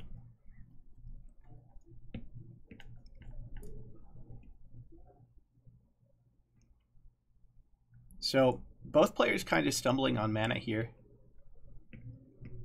So Barrow Skull is going to enter, and that's going to get disenchanted, I would guess. No better time to do it than now. Yeah.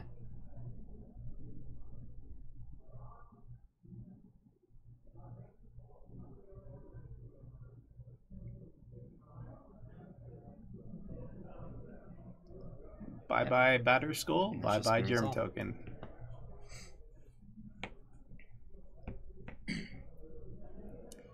As Corey, you're probably a little bit unhappy with that, but you're probably okay. Like, you still have Stoneforge in play. You're still in a decent spot, and now you're looking at... this is frustrating. I mean, so he's pondering. He needs land, and... So he's got Wasteland, which is another land. I don't think he can... I absolutely would here. James missed his land drop as well, and this is something that I would have done as well. Yeah, I was going to say, I don't think he can afford to shuffle that back, but definitely the play. Wastelanding, it looked like he had another Stoneforge on top, which will get him possibly another equipment, maybe a sword. I mean, all James is in a position where literally all he can do is just cantrip, and that's honestly all he should be doing. Oh. there goes the Tundra. All right. Yeah, here comes another Ponder. And there's a fetch land. Yep, that's I feel pretty happy about that. All he could have wanted. So he's just going to keep this and hold up that Spell Pierce. Seems like a good thing to be doing at the moment. Man, I wonder if Brainstorm's actually a counterable card at this time. Yeah, it's kind of an interesting spot. Terminus, the draw off the top. I would not care about this one bit. I'd be like, yeah, that's fine. I mean, it's not like this is a threat, you know? I think that's fine. I think if you're Corey, you're just happy to not see more lands and just happy to play a 1-for-1. And there's a True Name as the draw. Second Stoneforge coming down. Keeping that Spell Pierce live, I think it's pretty important to do that. Oh yeah. Definitely just playing the Stoneforge here, and then if he can find another land a little later, then he can get that True Name down. Once he has the threat, then I could actually like justify spell piercing a Brainstorm, but right now, if I had to guess, James is gonna Brainstorm and step and see if he can. Interesting. So go deep and find some lands. Corey just with a shuffle here, not finding an equipment. Did the beers help, Hackbert? I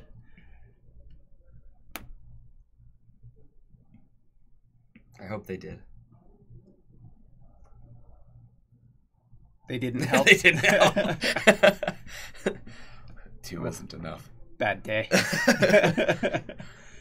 Wow, and even seeing no equipment here, he's just gonna swords the Stoneforge. You gotta feel pretty happy about that if you're Corey. Oh, if I'm Corey, I'm so pleased that 2 removal spells have been used on 1/2s. Yeah.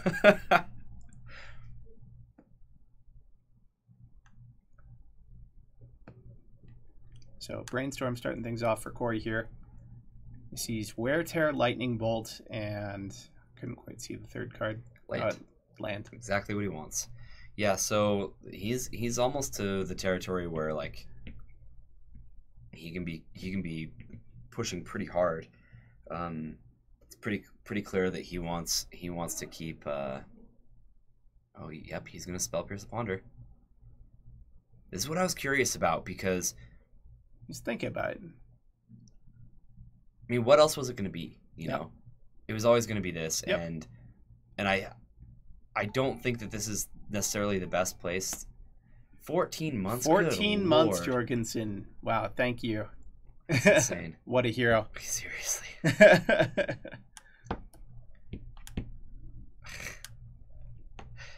Yeah, it's Bryce's fault for sure, Hackbert. But yeah, like you've been holding up Spell Pierce for like the last 3 turns, and now that the opponent has actually cast something that could push his game plan forward, like right, Are you gonna use it, or are you gonna be mad that you didn't play True Name last turn? Well, yeah, and this gives him a clear spot to play True Name without his opponent having blue mana open, which not super relevant, but maybe a little bit relevant. Like maybe they brainstorm in response and find a force or something like that. So it's always the Tundra's fault. Come on, of course, Jorgensen, always. We're gonna see a ponder, and in response, we're gonna see brainstorm. Kind of an interesting spot to do this.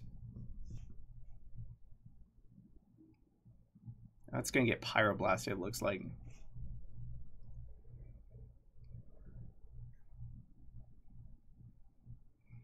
Corey finds Force of Will, and is that Flusterstorm? Can't quite tell. No, I think it's 2 lands and a force. 2 lands and a force. Yeah, I think it was a Flooded Strand and an island. Yeah, for sure, Nate. Like, man, a wasteland right here would probably just be game. Let's be real. Okay, there is land number 3. It's been located. Right on time. Right. So if you're James, you probably have to brainstorm here. I would brainstorm. Yeah. Let's see where that gets you. He's just gonna pass. Interesting. I don't know about that. I don't know about that either. I don't think you have enough time to.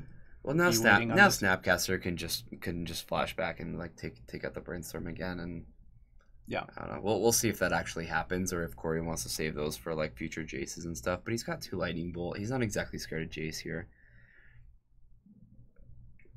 James's life total is getting dangerously low. Right. I mean, that's Corey's incentive to actually counter this. Honestly, I respect either decision here. Like, let it go or not. You have a Snapcast. He has a Snapcaster, right? That's what he does. Like, with a Pyroblast in the graveyard, and you've got most bases covered at this point. So, like, I don't know. I'm all right. Resolve. Don't.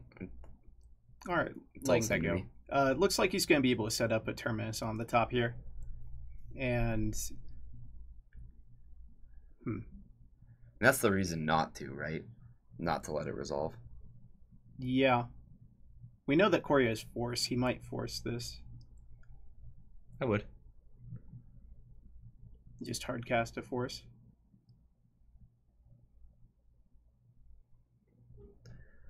Yeah, he's got a lot of cards in hand, and like it's not. I don't think he's casting anything else, so I think tapping out here is probably fine to keep this from happening.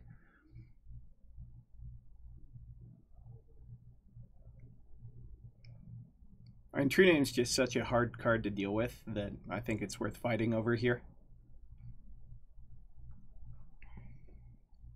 James finally hitting some lands.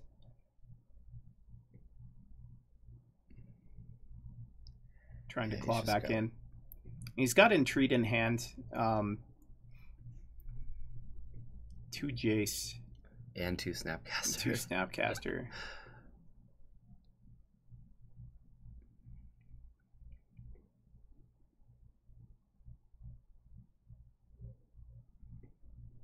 He's at 11 life.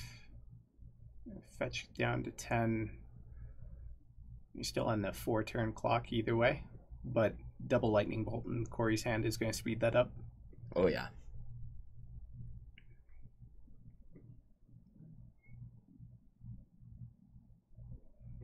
Yeah, cracking that fetch would actually take a turn off.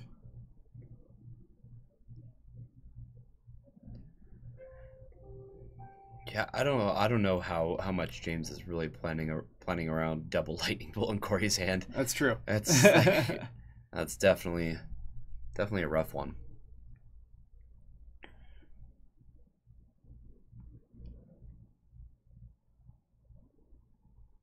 I think if you're James, you have to be a little bit proactive. I'm actually kind of surprised that he didn't just like throw one of these Snapcasters into play like a lot earlier. He's had them forever. Yep. And he hasn't been doing anything with his mana.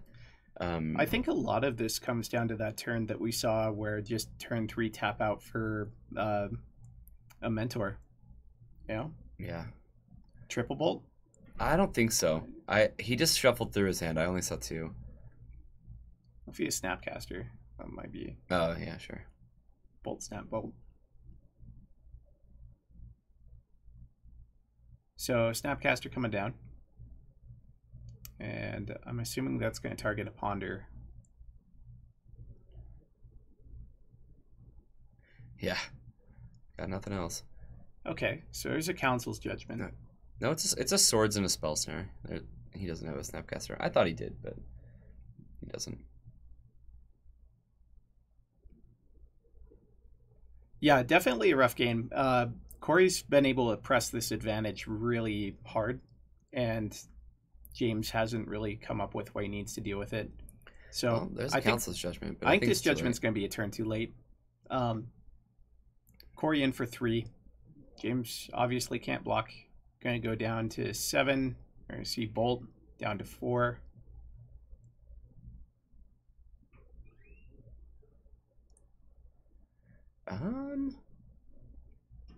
I could actually, like, if this council's judgment resolves, I could actually see this game going back with Corey at 1 low. M. Coutinho. Thanks for the follow. Appreciate it. Yep, we're going to council's judgment, and there's going to be a vote for this Trinium Nemesis guy. I think it's what you have to do. You just hope that James doesn't have the reach to get that last point of damage. I mean, Corey does not have that last point of damage. So, yep. Yeah. James down to 1. Both the face, and we're gonna try to find a Snapcaster, right? Snapcaster or another bolt, yeah. or a creature that can get through. Mm-hmm. Yep. It looks like Meddling Mage is the draw. That's a creature, and he gets to hold up Pyroblast for the Jace that's probably gonna get cast this next turn. I think Corey's still in a pretty decent spot. Especially because this is just one more threat, right? What do you name with Meddling Mage? Probably just the Mind Sculptor. Like he's been mana screwed all game. What hasn't he cast that's been sitting in his hand all game? Like that. Yeah, I think Jace is a fine name. Yeah. It makes sense, definitely. Snapcaster. He can get this Meddling Mage off the board if he wants to, though. He just needs to commit his whole turn to it. Sure. I think James is happy just to pass here.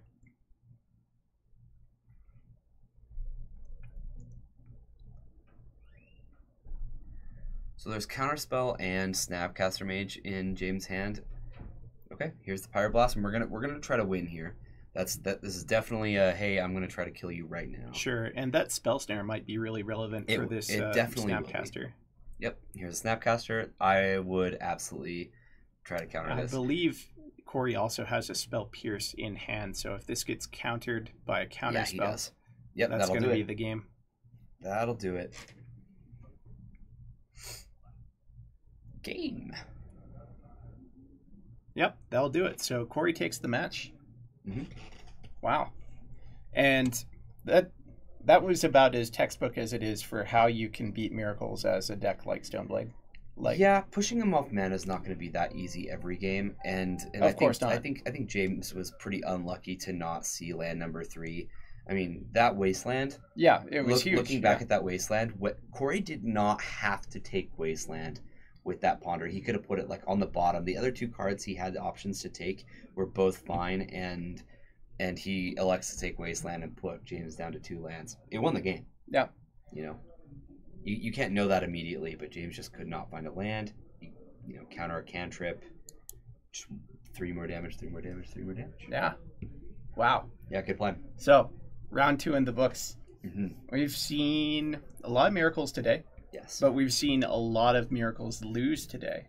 We've seen this round, both our matches had miracles lose. Mm-hmm. So, very beatable. Oh, yeah. The deck's, I mean, the deck's a fair deck, right? Like, I'm not, did Bryce win? I don't know. I'm not sure. I can ask. We can find out.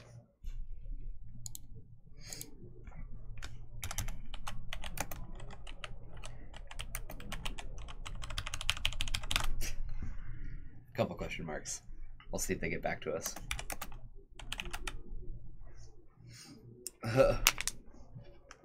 We'll let you know. Pretty please.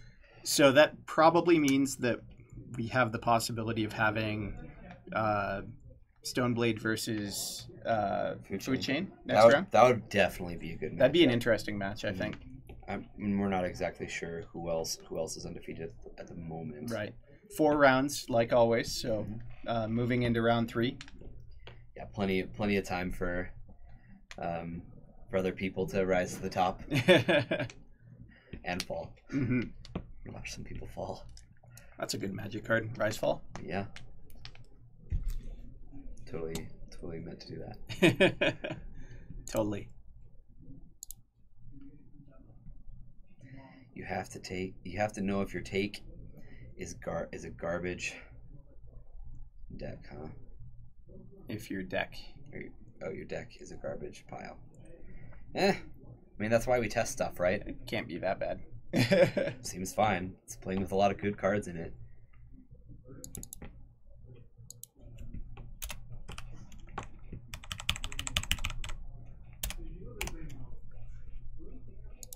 Well, thank you guys for joining us, all 70 of you or so. And if you guys haven't already, you can follow us. We stream every Tuesday and Friday. We've got Paper Legacy tournaments, and then a couple times during the week, we're trying to get some more content up for you guys with some Moto stuff. Yeah, we'll do Moto streams, and we also have bigger tournaments that we'll do on Saturdays every once in a while. Exactly. This last Saturday, we had a 1K. If you guys want to see when we go live, you can always follow or subscribe, and they'll give you info on when we're doing cool stuff like that. Yeah. Or you can just tune in and watch us. Or you could. I don't know. I mean, I think we're pretty exciting. I mean, we are kind of a big deal. We are. Yeah, definitely. We're people you want to hang out with on the weekend. Exactly. Or on a Tuesday in this case. Tuesday, weekend, doesn't matter. There's good Legacy to be had. Nice inside where it's nice and cool, as opposed to outside where it's way too hot. Yeah. So Hackbert, why Tamio? Why Tamio Field Researcher? I have to know, because I mean, it looked like it was gonna look good for like a whole second. Yeah. And then a Curse Catcher got vialed in and just like took it out, and we were like, oh boo, because of Eternal Dirtles. You're saying that Nate was an influence for playing Tamio? Hold on. Tamio is kind of an interesting card. It didn't really work out in that matchup, but a lot of them, like more aggro-y matchups, it would be a lot better in. Yeah. Oh, I mean, most Planeswalkers just are good in Legacy, right? Like, I'm not saying that they should be played in Legacy. I'm just saying if you resolve a Planeswalker in Legacy, it's probably going to do some good things. I would hope so. If not, you're playing the wrong Planeswalker. Yes. Yeah, Planeswalkers, it seems like Planeswalkers are a lot harder to deal with in Legacy than other formats. Yes, they definitely are. Tamio Spice. I mean, it really, like, seriously, if it hadn't been a Curse Catcher that was in Davis's hand when he cast Tamio, like, that Tamio was probably going all the way. Let's be real. Like, it had to be a 1-drop because Vial hadn't ticked up to 2 yet. Yeah. Yeah, I think that's kind of a crucial turning point, right? Where he's able to deal with the Tamio and is able to start pressuring the board more effectively and makes the second Tamio irrelevant. Yeah. He had a second one in hand, didn't he? Yeah. 2 Tamio? Jeez. The greed. Man, oh man. We're talking about the Bant 4-mana Tamio Field Researcher. Field Researcher.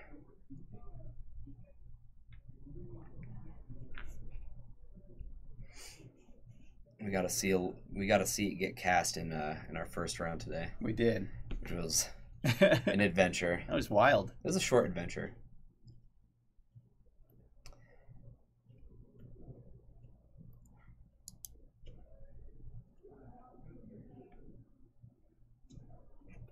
Now she seems meh, huh? I don't know. I think she's good. Like, just like any planeswalker, she's pretty decent on an empty board, and she's like really, really good if you have creatures and your opponent doesn't. And if your opponent does have creatures, then you can just like keep them tapped down for a little bit. There's a lot of options. Oh yeah. It doesn't really do a lot against control, or not control. Sorry, combo. Not a very combo beating planeswalker, but then again, most aren't. Yeah. Yeah. Yeah, she needs a creature on the board for sure. Bant mid-range is a little bit underexplored. I'd agree with that. Neither reliquary is really jumped up in playability. That card's stupid. I've played it once or twice recently. It wins games by itself, all right? Fair magic card. It's just good. That's all that needs to be said. I know Jorgensen's going to be like, "Oh wow, Kyra, it's just good. Oh yeah, way to tell us why or give us some details." Yeah, thanks, Jorgensen. I appreciate it. Do we really need to go into why Night of Reliquary is good? Green, white, blue Maverick this weekend with a very light splash. Yeah, that seems solid. Yeah. Ramnap Excavator seems like an okay card. I have one in my sideboard of Agrelum right now. I like it. Yeah. And Wasteland's a good card, and cards that make Wasteland better are typically good cards. So. Spellcaller is kind of an interesting card. It is.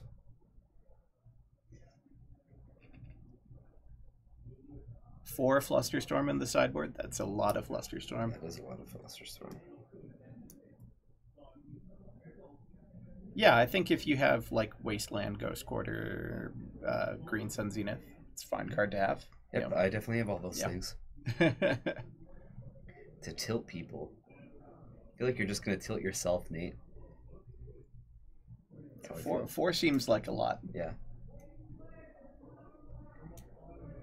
If there's ever a moment where you have four of something in your sideboard and then you like board in two of them, you probably shouldn't have four. Moorland Haunt. Moorland Haunt's a card. Okay. Yeah. Man, I haven't seen that card in a little while.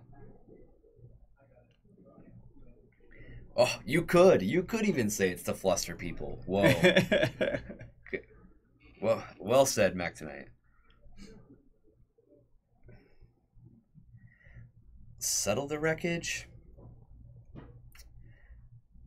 4 mana is a lot, and I feel like in most cases you'd rather just have you said Bant, right? Yeah. Yeah, wouldn't you rather just have Supreme Verdict? This is Legacy. You don't need to settle. You can have it all. You can always be the reacher. How do I feel about D&T in the current meta? I actually think it is one of the top decks, and I think it's great. Yeah, I think D&T's in a really strong spot. It does a lot against a lot of decks in the format, and it is able to have a pretty solid game plan of its own. Like, it's very rarely hated out. It still has all the weaknesses that it did before. Sure. And because of that, the deck isn't like on a tier of its own or anything. It's just like, it's a really good consideration if you're thinking about it for a tournament. Like, it's a great deck. Really rewards type play, which I think is a good thing for a deck as well.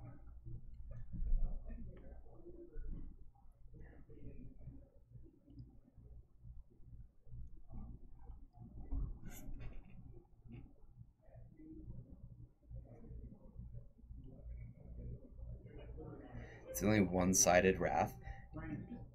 Yeah, I mean, sure. So we just got word that Bryce did not win. Sorry, Hackbrute. So Bryce is 0-2, so don't worry, we'll get him on camera again in round 4, so we can watch the pity match after he loses this round too. Well, we're getting our pairings up for the next round, and it's gonna be Les back on camera with Pox versus Christian. And then do not know what Christian's on. Brian again with Food Chain versus Jackson Wong. That's another miracle stack. All right, more miracles. So we're gonna have Brian against miracles again. Wow. So this is our 4th miracles player. So we have 20 people, and we've seen 4 different miracles players on camera. And the crazy part is only one of so far only one of them's won. This Pox is a little bit different. It's got some interesting card choices. It's got Waste Not in it. And we really didn't see a lot of it last match. Yeah, you see what Pox is playing against? Oh boy. Pox versus Manaless Dredge. Oh boy. We have to watch that one, right? Well, yeah. Because that'll go fast. I feel like Manaless Dredge is just going to win that one quickly. Either that or Pox is going to have a ley line and just blow him out, right? Yeah, let's watch let's watch some Manaless Dredge versus Pox, and then when that round's over, we'll catch up with Brian versus Miracles. Oh man, this is hilarious. All right, Pox versus Manaless Dredge. Yeah. Somebody's saying they want Counterbalance banned. Why? There's no need to ban Counterbalance. That is a very fair card. I have no issue with that card. Thoughtseize every turn. Yeah, just Thoughtseize him. Yep. Just Thoughtseize the Manaless Dredge player. Just get him real good.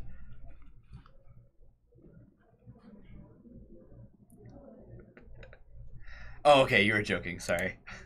I can't always tell. All right. That's Brian. Right. Didn't know you could still get buys this late in the tournament. Yeah, I didn't either. Who knew? Oh yeah, Legacy's in a great spot right now.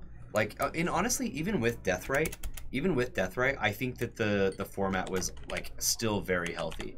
Don't get me wrong. I think it is more healthy now, but Legacy's been in a good spot.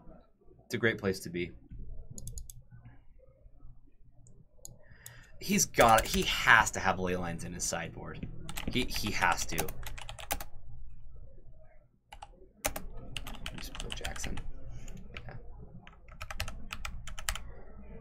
Jeez, and fix your A. Come on, have some class. Oh man. Calm down. Calm down. All right. Yeah, you can play bad 3 and 4 color. It's great.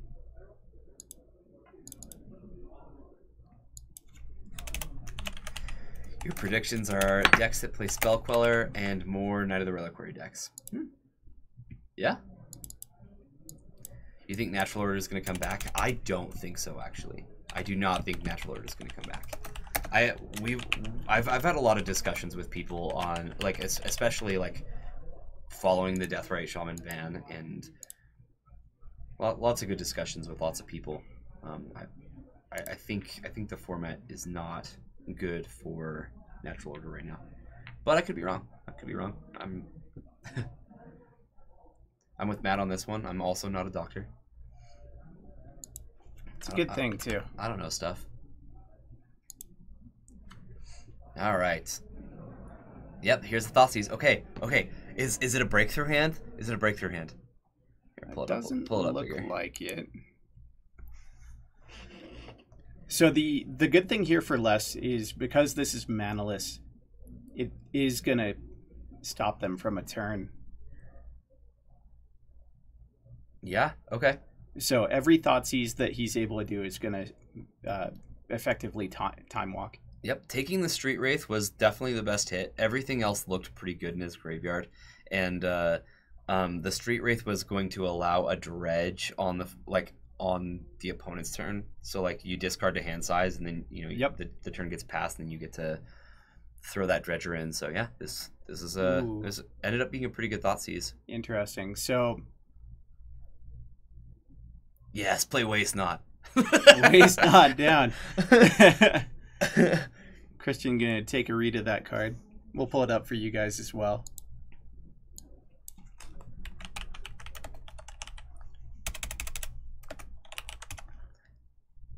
it's K.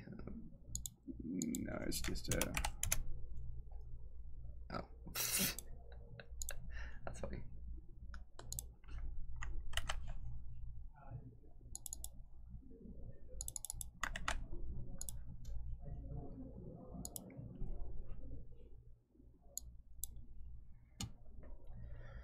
Whenever an opponent discards a creature, you get a 2/2 zombie. Whenever an opponent discards a land, seems good against Phantasmagorian. Yeah, it does seem good against Phantasmagorian, and we'll have to see if Les can remember that efficiently. However, Christian might actually not. He might actually not need the Phantasmagorium at all.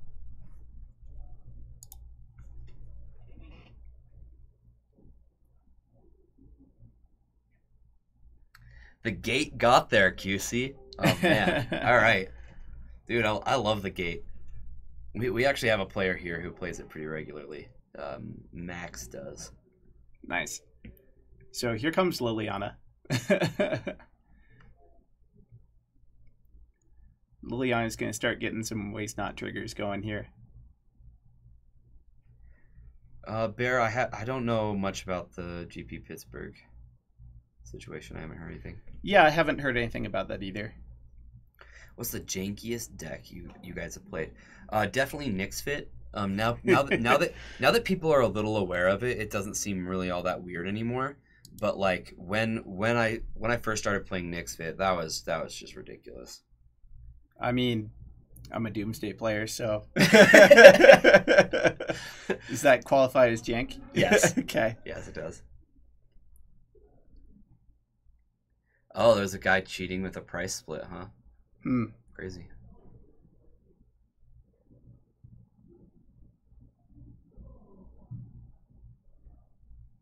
Wow. Yeah, I didn't hear anything about that, Bear.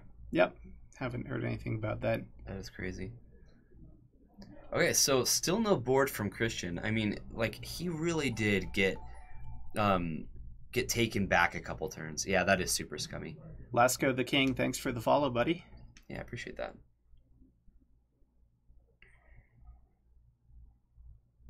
Yeah, discard more things, Christian.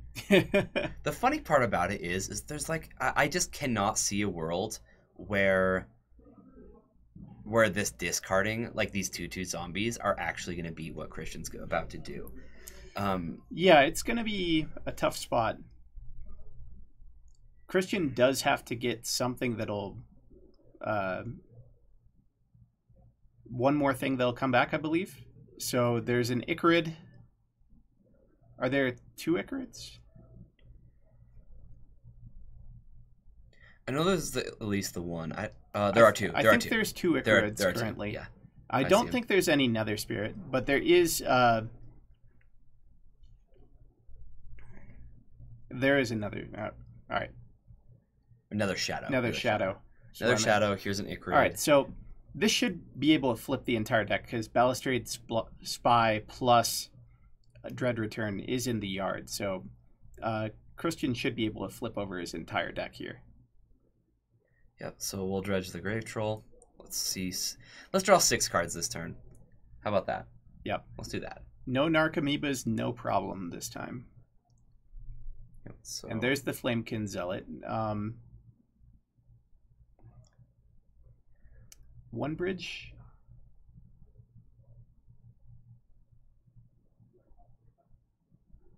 So Balustrade Spy is going to be the cast off of Dread Return. I love it. He just flips over the deck. Les is probably just like, yeah, all right. I don't need to see what's in there. We know. We know. So what should happen here is he gets a ton of zombies and is able to get Flamekin Zealot into play to give them haste and +1/+1.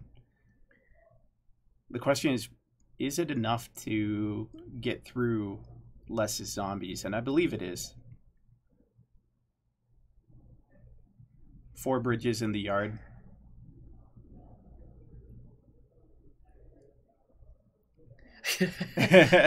Chat, can we give a moment of silence for Les? Oh, that's great.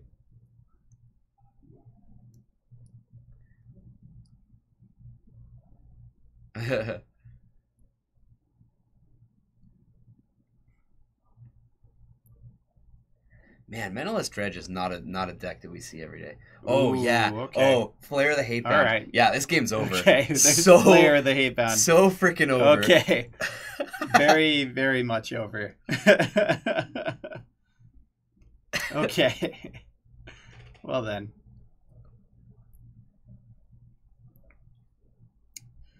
So post board for less, you have to assume the Graveyard Hate's coming in, whatever form that is, whether it's surgical or ley line or some combination of both. It could be.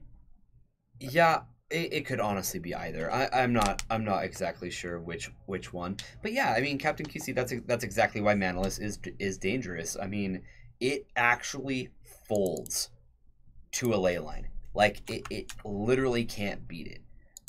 And like Malice Dredge is a game one deck. Like you are. Yes. You're going in saying, well, I win game one. Now let's see if I can win one of the next two. It's like awkward for the opponent too, because if they're a ley line deck, then seriously, you mulligan until you hit the ley line. Yeah, yeah. Like you do. But sometimes you have those hands where you've mulled to like 3 and you're like, well, do I keep mulling or do I stop and try to play a game? Right. You know? Let's see what our other match is up to. Sideboard in 15 swamps. Genius. Nice. Genius. Wow, man, why didn't I think of that? Don't answer that. Why didn't you think of that? All right, tear apart Josh playing this deck. Hey, look, we got 2 matches going all the time. We actually have the equipment to do 3, but third one's a little bit hard to get set up, but 2 is usually really good. Yeah. So it's easier on us streamer or us casters. So yep. So Terminus got forced pitch Griffin. That's about how you want to draw it up, is Brian right there. Yep.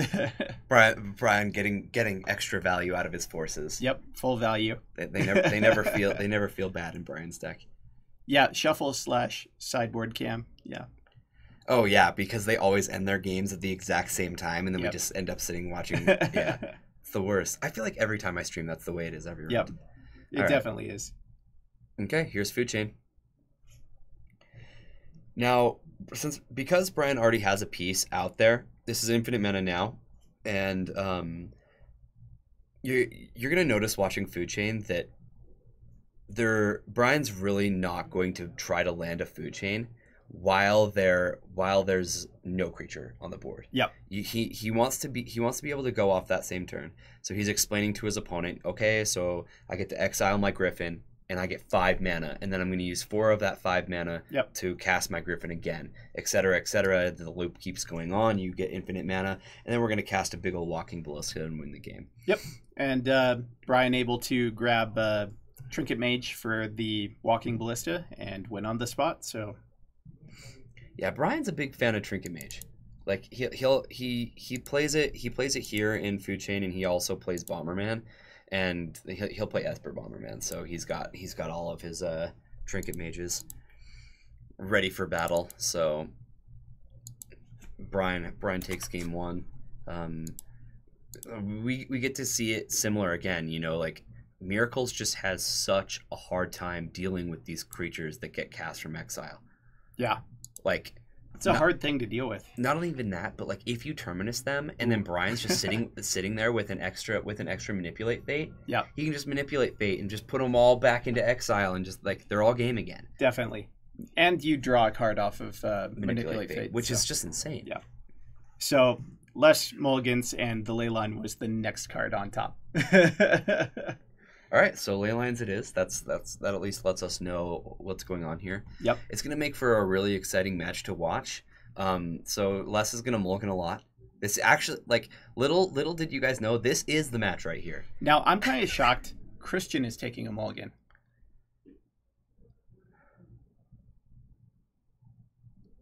That's really bad. That's an interesting spot, right? Like that's not really what you expect this deck to do. He must not have had a Dredger. Must not have. That's the only reason I could ever see to mulligan. This is a really good sign from Les. Yeah, Yeah, right. It must have been awful. It would have to be like all creatures that you want in In- the graveyard, right? Like, well, it'd have to be. Yep, yeah. there's So the ley line. Leyline Okay. starting out. Now, depending on how this Manaless Dredge deck has been built, it would not surprise me if he just scoops. Yeah. Yep. Okay. That's So gonna that, be game. like I said, that was the game. All right. Let's go watch some real Magic. All right. Let's update this real quick, and we'll flip right back over. No, I think you would mulligan one with no Dredger. I think you would. Or do you actually think that you would just wait till you draw a Dredger and just continue just sitting there? Yeah, it's kind of tough. I'm not sure what I would do in that situation. I think it depends. If I have like any card draw at all, like any street race or anything like that, I'd be very tempted to keep. Yeah. Well, I mean, what if your hand is like 2 Narcomoebas, like 2 Bridge from Belows, and then like like a couple another Icarids or something. another Shadow and an Yeah. Icarid or whatever, and you just look at your hand and you're like, this hand does nothing. I mean, It can't even. you have to draw something, right? Like Yeah. you either need a Phantasmagorian to start getting something Dredger. going, or a Dredger. Yeah. And both of those things are things that you can obviously hit, but I'm not sure if mulliganing really helps you there or not. Oh no, it's a rough one. Yeah, I mean this is like the problem with the deck, right? Like, I've played LED Dredge. That deck is actually powerful. Like, it is really powerful. Still has the same problem as this deck, where like it has a hard time beating a Leyline, or it has a hard time beating a Rest in Peace or something like that. But they can at least play some answers. That's a good deck. Like, I actually think that like it's a good deck. Whereas this Manaless Dredge deck is it's much less powerful. For sure. Pretty cool to watch though. When a Leyline's not on the other side.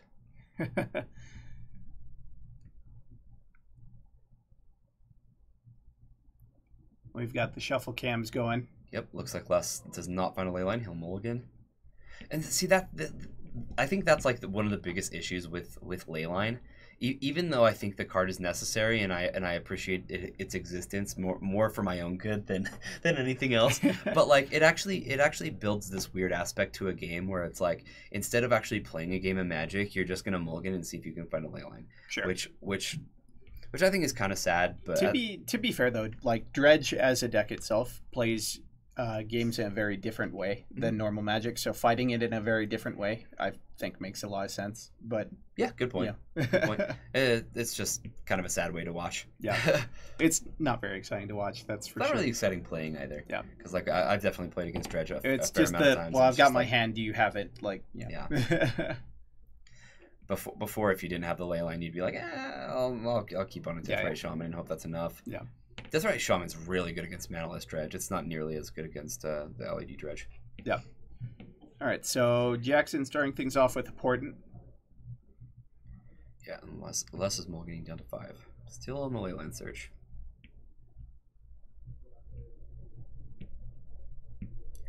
And that's the thing. If he doesn't find one, then Christian's probably going to win. Well, it's like, how low do you go? Do you go down to 2 cards?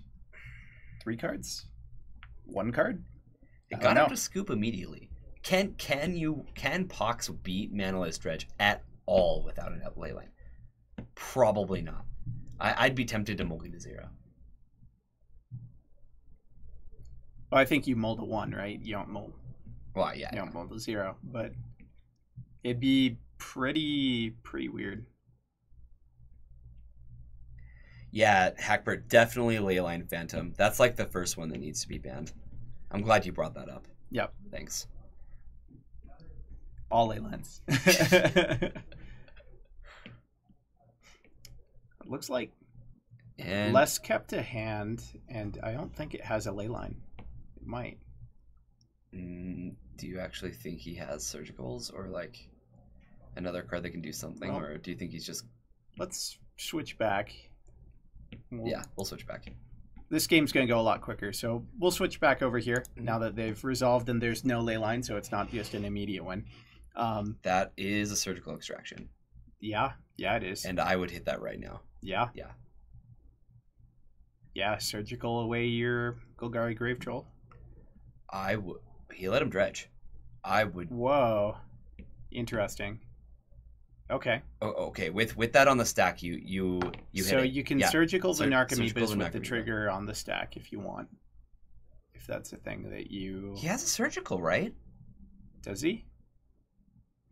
I feel Yeah, like... ability on the stack. Yep, there we go. Yeah, he does. Oh, he's just gonna hit Dread Return. Okay. Eh. That's a thing. It's not game over, though. Like, What? Wouldn't you rather hit Narcomoeba? I feel like I would have rather hit Golgari Grave Troll, but... Just from the very beginning. And hitting Yeah. hitting Narcomoeba is going to be really good. He can probably beat Icarids and Nether Shadows. Yeah, That's true. That's a really good point, Captain QC, that's a really good point. Yeah. Narco or Bridges or something. That's a strong point. Yeah. Dread Return here going after it. I mean, don't get me wrong. Dread Return is definitely a good card to Surgical, but I think Narcomoeba would have been better. Maybe that's not right. Maybe Dread Return actually is like. I think Dread Return makes the deck a lot less combo-y. It turns into more like the normal Dredge draws. It's like an aggro deck. Yeah. Because you're just trying to make a bunch of 2/2. Christian's still gonna get Icarid. He's still gonna get this prized amalgam that just hit his yard, and like there's still a lot of game that Christian has here.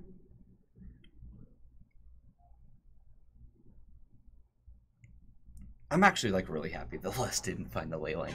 Yeah. Not because it makes it a lot more of a match, that's for sure. Just for us to actually like watch the magic. Wow, though, Leylines and Surgicals? Yeah, that's a lot of hate. Holy cow.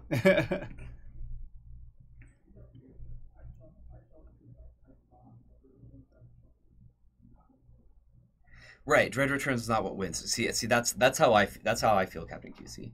Is like I feel like if you're gonna hit anything, I think that first Golgari Grave Troll, if you hit that, that would have been just fine. That would have been a fine one in my opinion.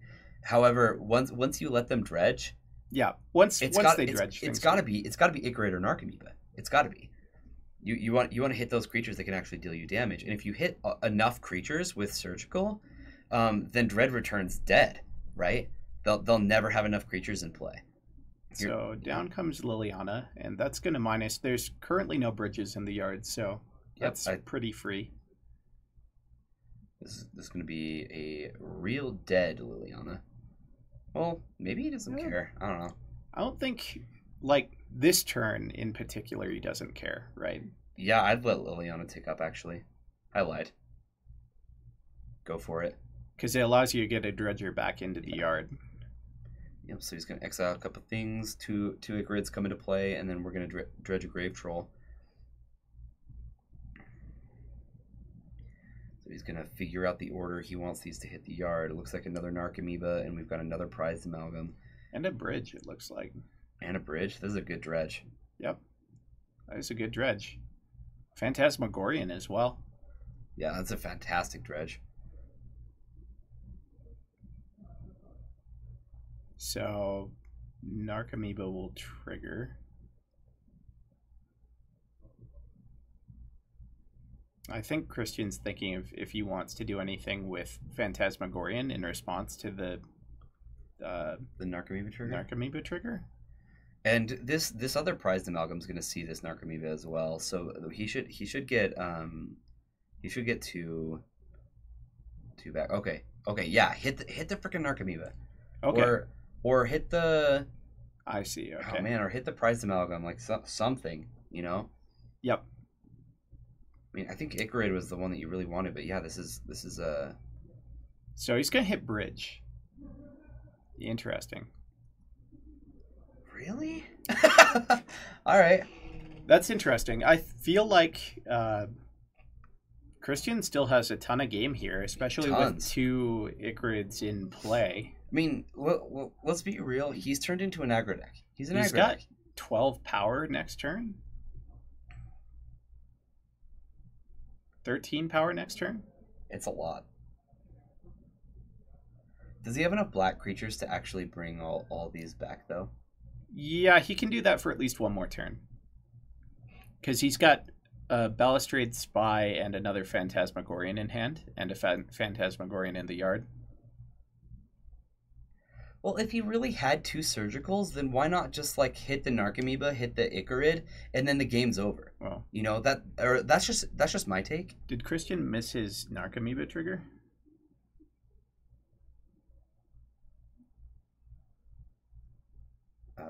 That'd be really really awkward because he missed a Narcomoeba trigger.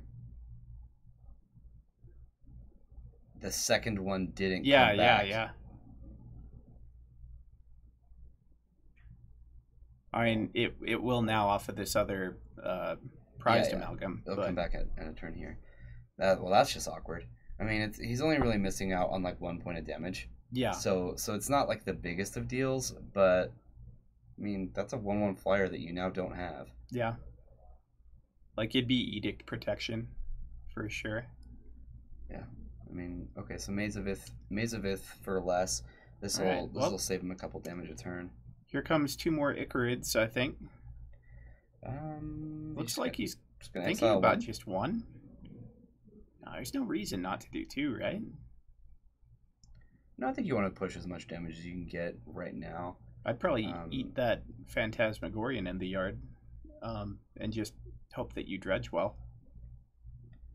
Or leave the Phantasmagorian and get rid of the Stinkweed Imp. I mean, you're gonna put the troll back in the graveyard off the Phantasmagorian, right? Is Phantasmagorian discard 3 or discard 2? Discard 3. So he doesn't have cards in hand to activate yet. Oh, okay. That makes sense then. Yeah. Yep, so he is going to do the Phantasmagorian.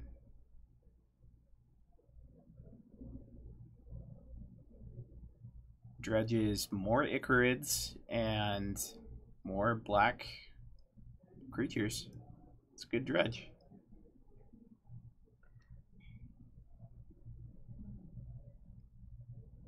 So could that one not have attacked? I thought it could. It got maced. Oh, it got maced. Sorry.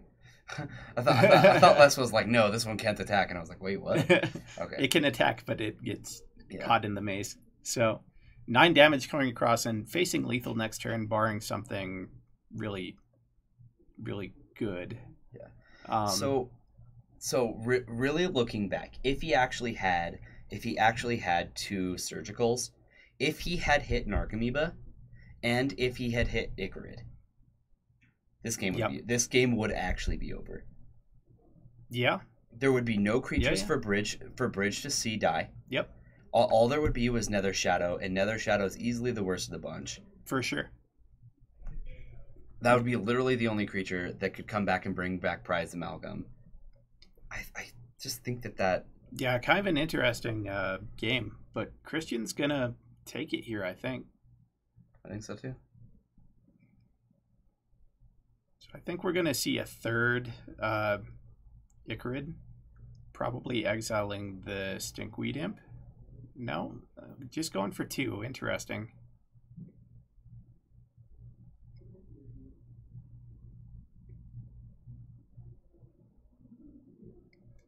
Well, if he doesn't get this turn, there's plenty of fuel next turn. Currently, Les is still dead on board, able to maze 1 and block 1. But if he has any answer, then he might live a turn.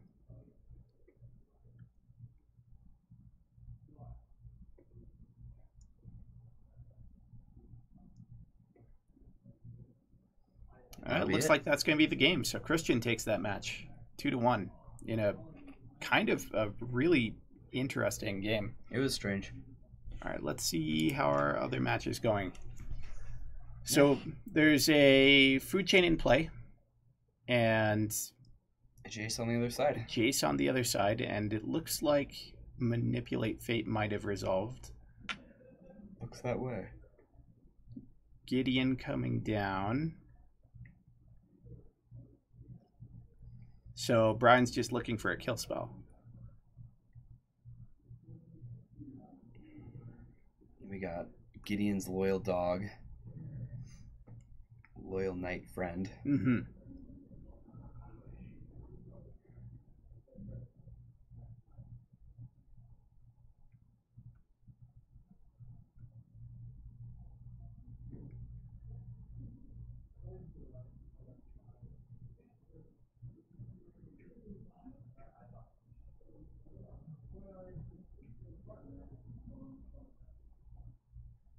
Yeah, it's very. Yeah, I think just some awkward surgicals, and that's going to happen. All right, so here come the creatures and a scavenging ooze as well. Okay. Yeah, I mean this is really powerful. So it's gonna be kind of terminus or bust for Jackson at this moment. Well, and then Brian can still just exile everything to food chain. right.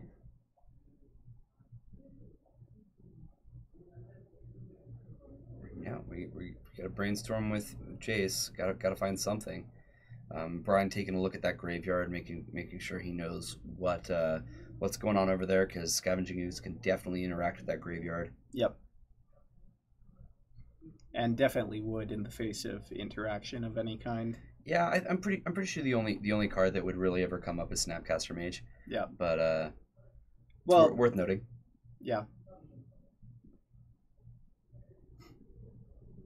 Like in response to a terminus, he could sack all of his creatures except the ooze, and then exile a bunch of stuff from the yard. Yeah.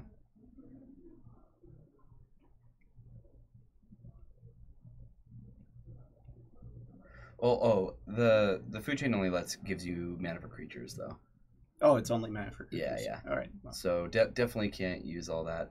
Okay, so yep. So here's a Supreme Verdict. Pretty much the same thing as what a terminus would have done. Sure. So we're gonna see ooze activate twice, yep. And Brian will exile his 3 creatures that can return from exile, and we'll likely see.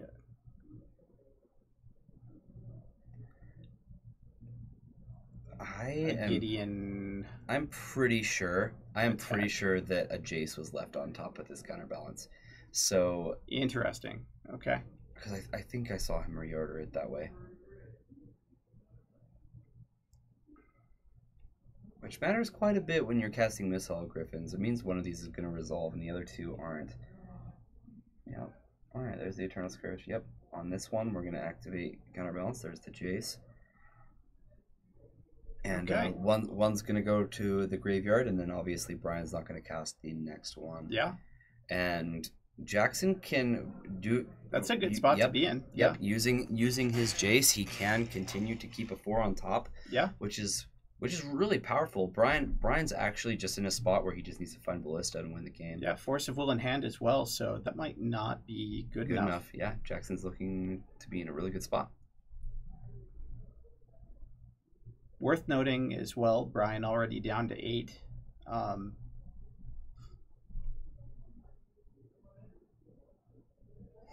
Another loyal friend.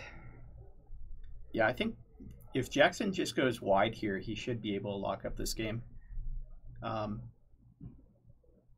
So Brian needs Force of Will plus Ballista, right? So plus blue card. Yeah. Interesting thing. Since Jackson has a Brainstorm, Jackson can Jace minus, return the Scourge to hand, and get in with... Oh, that won't work. Food chain will just exile it. Yeah. Never mind. Alright, here's Baleful Strix. This is going to get forced. Okay. Well, if there's a Ballista in hand, now's a good time to cast it. That would be. Nope. Doesn't seem to be anything Brian there. Passes the turn.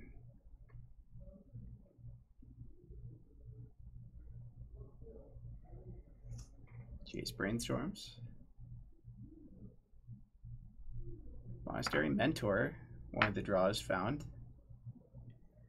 Still, though, Jackson can't win this turn, and it doesn't seem like there's another counterspell available to him. If the top card is Ballista, Brian still wins this game. Very true. That's pretty crazy.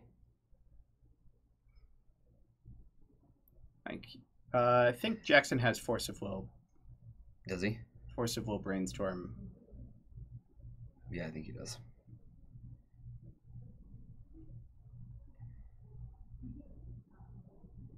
Thoughtseize. Okay. Well, counterbalance me now. course it will. He says, I know you got that 4 on top. Right. Oh my goodness. Do it. Oh my goodness. Okay. He just passes. Pass turn.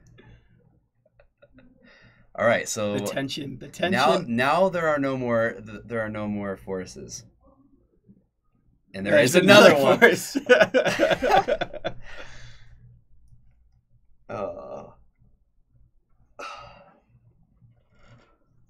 Man, oh man.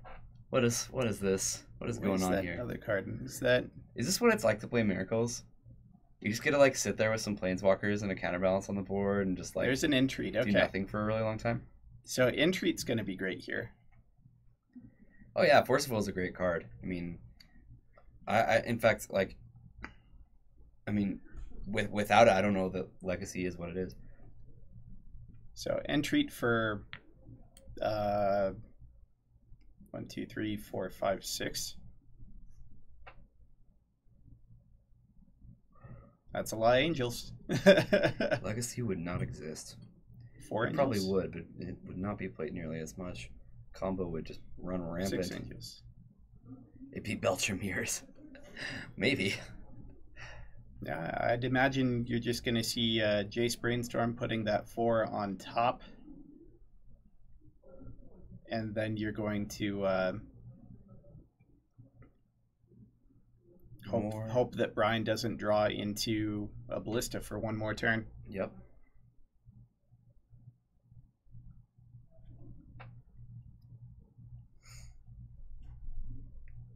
Do it, Brian. Get him. Exile. Exile again. Exile cast. Did he have it? He got the Ballista. Oh, no. He had a blue card. Okay. All right, that was it. Wow. Okay. So we're 1-1. We're gonna head into game 3 and see where that goes. They still got 20 minutes left in the round, so plenty of time. Oh yeah. And while they shuffle up, that's even enough time for me to go get a water. There you go. Which is great. So I'll be right back. In the meantime, we get to enjoy the best shuffle cams on all of Twitch. Yeah. Anybody in chat want anything? No? All right. I'll be back.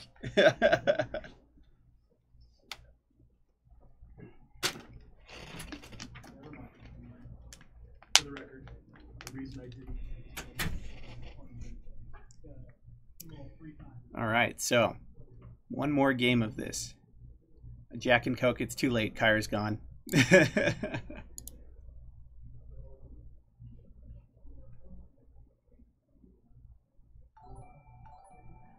Lomer Boy, thanks for the follow.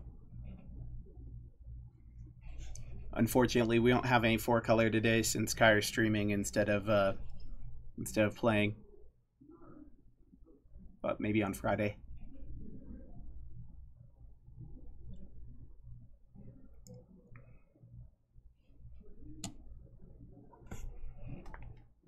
Sad times indeed.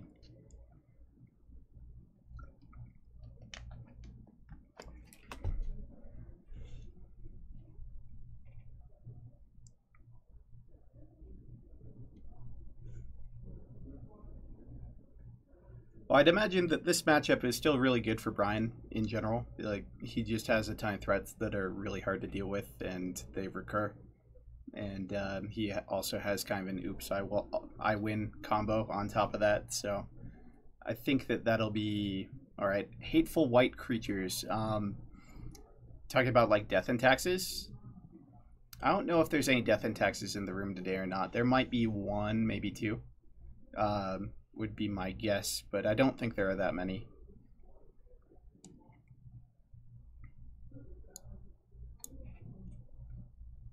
Most of our Death and Taxes players aren't here today.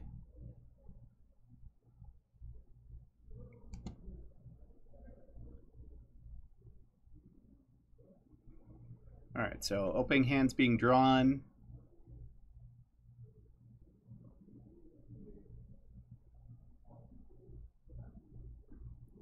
Looks like a keep. The Taxman, every format, huh? Nice.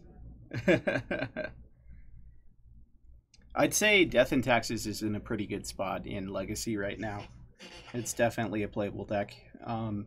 important for Jackson coming through.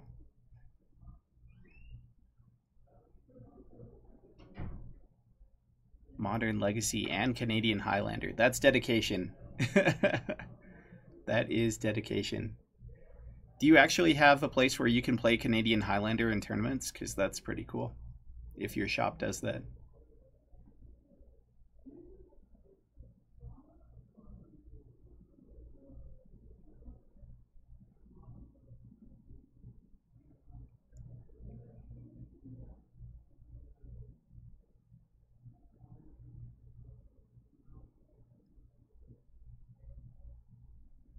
So Brian fetches up a trop.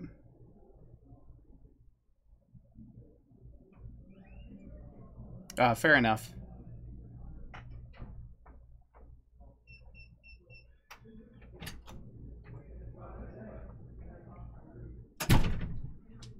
So weird that chat didn't want me to grab him anything. Well, one person piped up, but they were way too late. They wanted a Jack and Coke. A Jack and Coke? Yeah, it was too late though.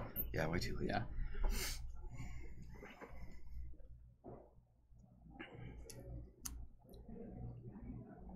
Nice. Les had to talk me through and be like, okay, so he goes, okay, so I surgicaled wrong. And I was like, yeah. I mean, definitely.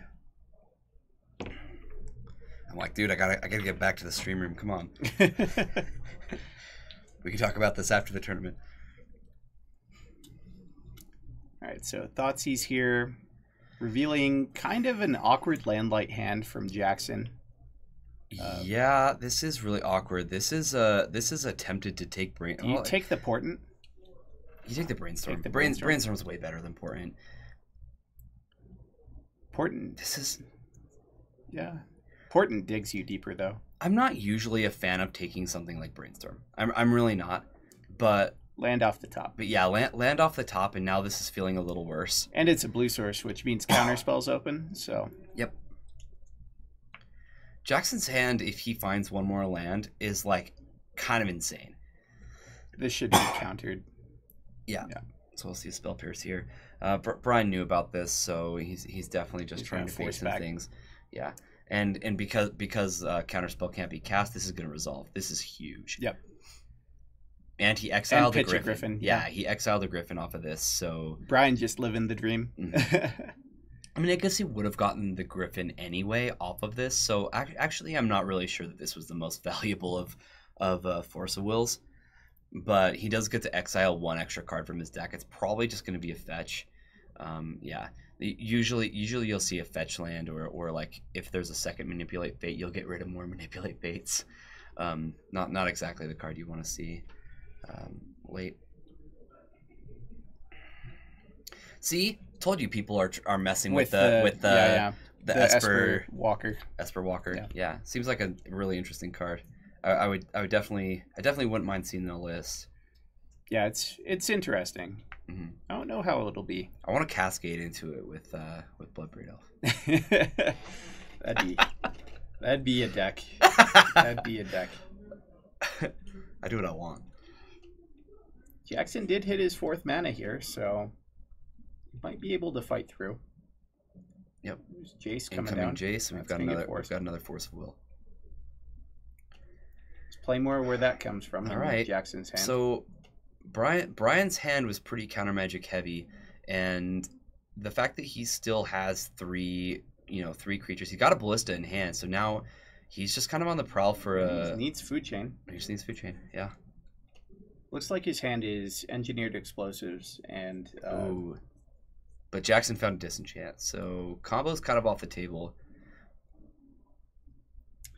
Not necessarily. It depends on how it gets played. I wonder if Brian's pretty much gonna have to try to combo to actually beat a Gideon. It's not like he can really go aggro against it. I guess he could just cast a 3/3. Hope it's good enough, but Jackson's got things like Supreme Verdict and Terminus. You can clear the board and then just get in with Gideon. 3/3 flyers are a start. Mm-hmm.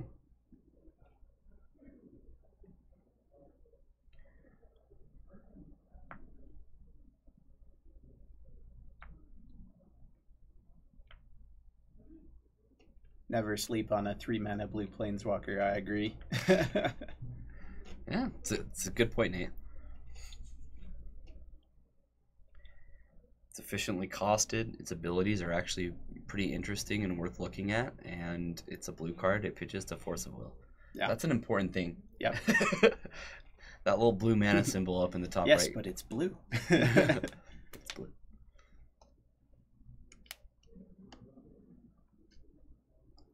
Yeah, same with the blue ninjutsu card. We talked about that a little earlier, Hackbert. I'm not sure if you were there. You were probably busy commiserating Bryce's round 1 loss. Busy watching why everybody makes fun of Bryce on stream. Poor Bryce. Aw.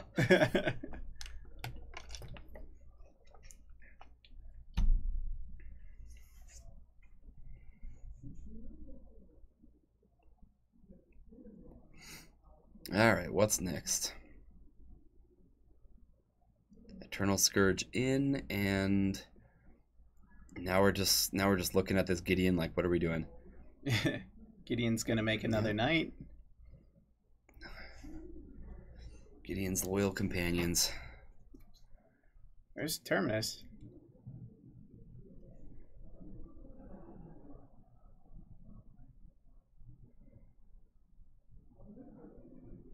It's a pretty good one for Jackson to see. I think he wishes he used Portent first, but before activating Gideon. But result will be about the same.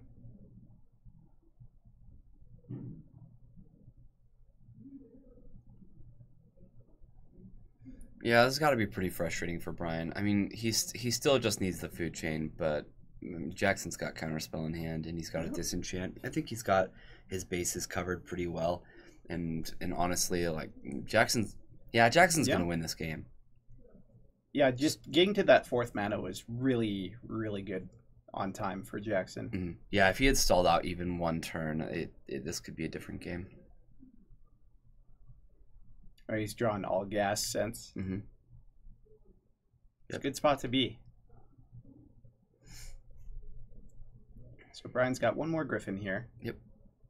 Here's Brainstorm.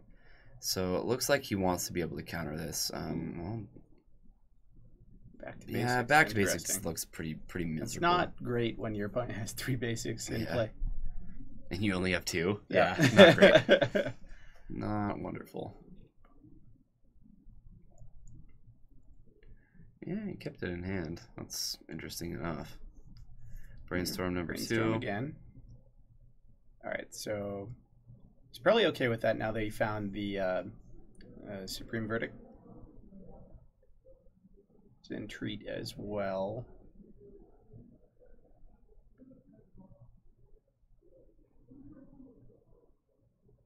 Interesting. So 2 angels. Entreat for 2. Oh, this is enough to win. So yeah, seems fine. Brian does have an EE, so actually, never mind. I forgot he had the EE in hand. So Gideon pluses and attacks, and EE is gonna be able to deal with the tokens. Griffin will get in there, probably attacking Gideon. Actually, it can't attack Gideon because he's dead on the crackback. Yeah, he can't. So he needs something. Well, I think he's got a ballista, so he might be able to attack and finish off the Griffin, depending. But if he does that, yeah, he can do that. He can. He can cast ballista with 4 mana. He can't do that and clear the tokens though. Yeah, he can. Zero mana for the. Oh yeah. But there's a Force of Will. Okay. Okay. Yeah, that should do it.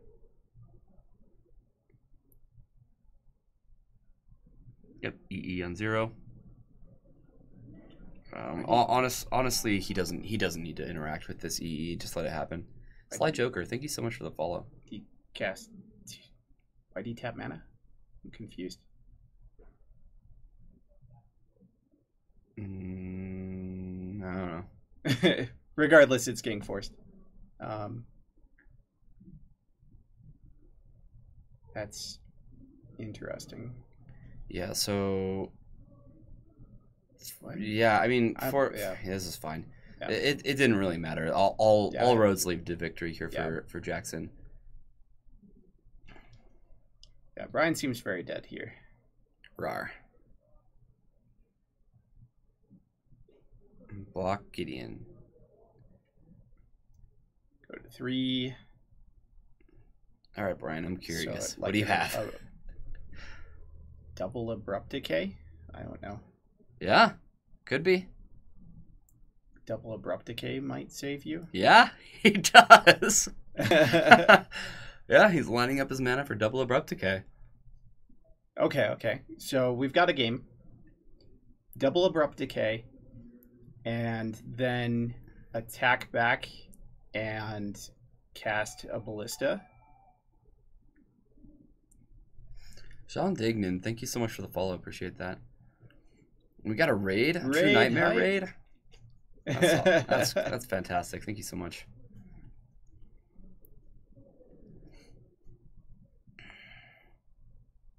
Okay.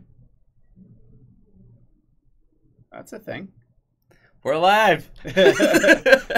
So not only is this who's going to provide a blocker for a turn, it's also going, well, it won't It's not. because of the Supreme thing, Verdict. but yeah.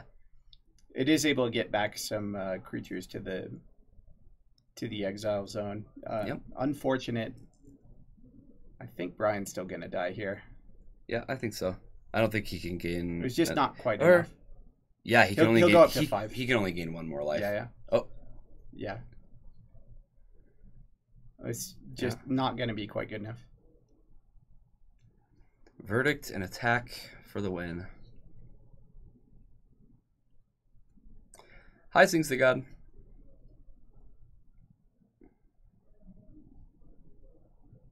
You told 30 plus guys to come over and watch our stream. Jeez, that's awesome. Thank you so much. Yeah, that's awesome.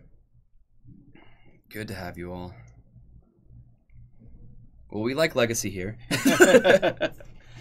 It's kind of what All right. we do. So, So Miracles takes it. Yeah, Miracles takes it, and after Brian got past Josh last round, he loses to Miracles the very following round. Yeah, that was an interesting one. I think Mm-hmm. Jackson did a good job of finding what he needed to interact with Brian's board. Yeah, he and did. Brian just wasn't able to find what he needed to pull things back. It was Yeah. pretty close though. Yeah, Jackson need to rip a couple lands off the top to really be a contender in that game, and he was able to do that.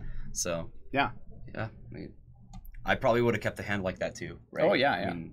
I think most people would. For sure.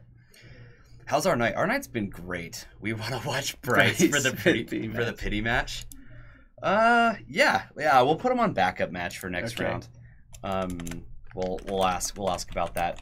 See if our guys can make that happen. But look at that. We went right to the end of the round, so we don't have to sit here and talk to you guys about Legacy for a really long Yeah. time. Why would we want to talk about Legacy? Yeah, I don't really know. I don't get it. Backup? No, that was the backup. Okay, so I know that Pox had lost round 1. Yeah. And we ended up watching him again last round. Yeah.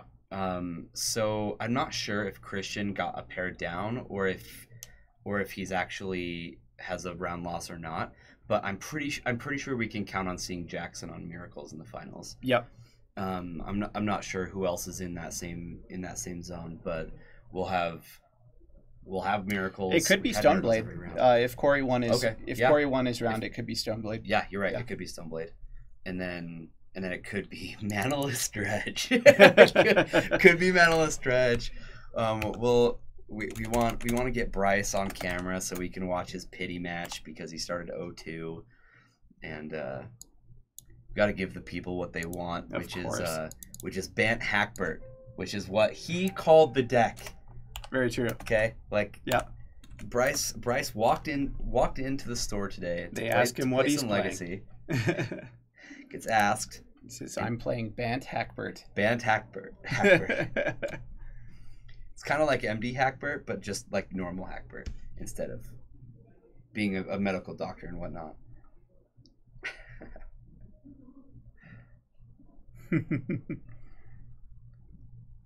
You're awful every time you stream. Don't worry. I walk away every single time we do this. I walk away and I go, I think that was okay. Yeah. I think that was like a little better than last time. Yeah. Or man, that was just awful. Thanks to God. Thank you. Thanks for the follow. Yeah, I play better in paper too. True Nightmare, man. Yeah. You do not want to see me play Moto, even though I think I'm gonna do a stream on this same channel tomorrow anyway. Yeah. So you guys can get to bear with me. Get some loam action in. I'm not a fast player online. Like for some reason, it just like it takes a little bit. Hits my brain differently than paper. I do not have a problem with going to time in paper, but man, online it's like, hold on, I gotta consider all my options.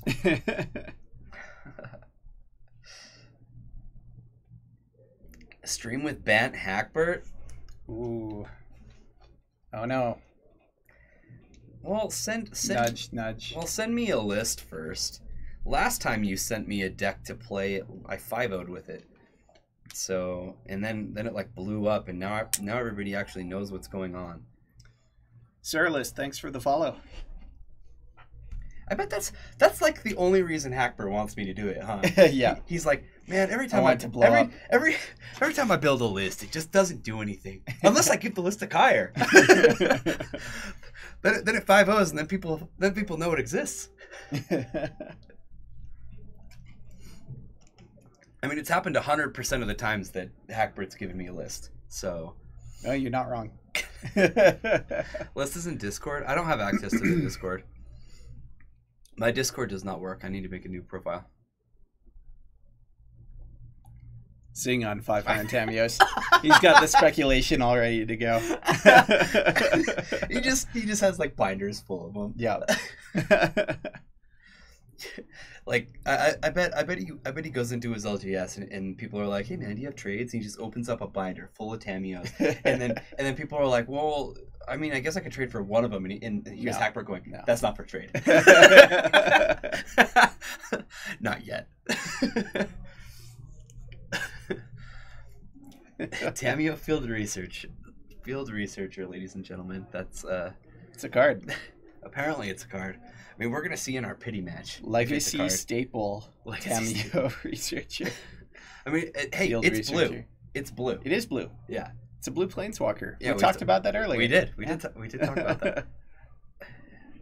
Like I trade cards. I just barely said that you don't.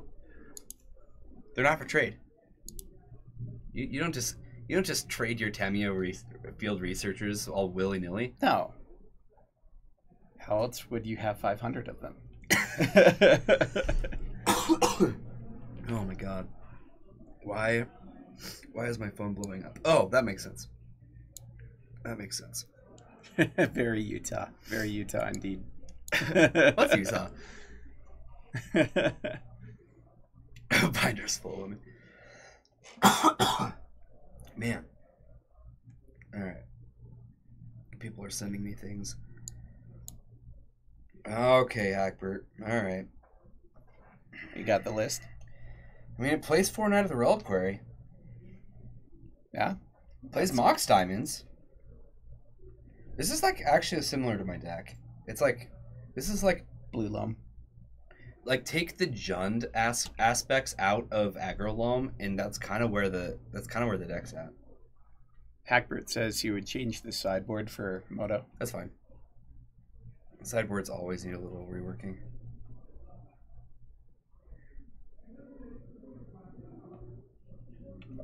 Dude, you have a lonely sandbar in here. The loneliest of sandbars. I'm not sure if you knew. It's a Mitt Romney quote. Yeah. Wait, which one is? Binders full of women. Yeah, sounds about right. Welcome to Utah. Beautiful women, but they're all Mormon. Of course you can cycle it.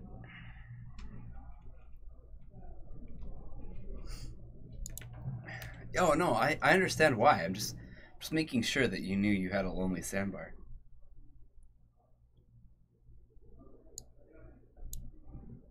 Who died today?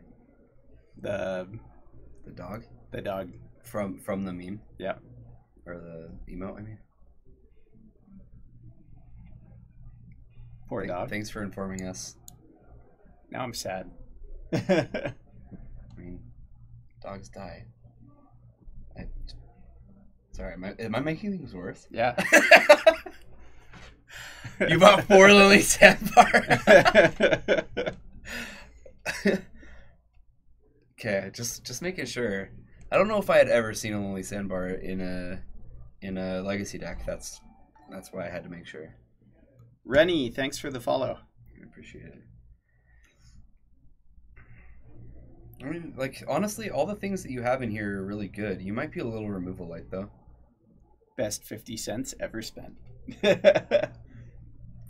You spent 50 cents on 4 Lonely Sandbars? Man, you got ripped off.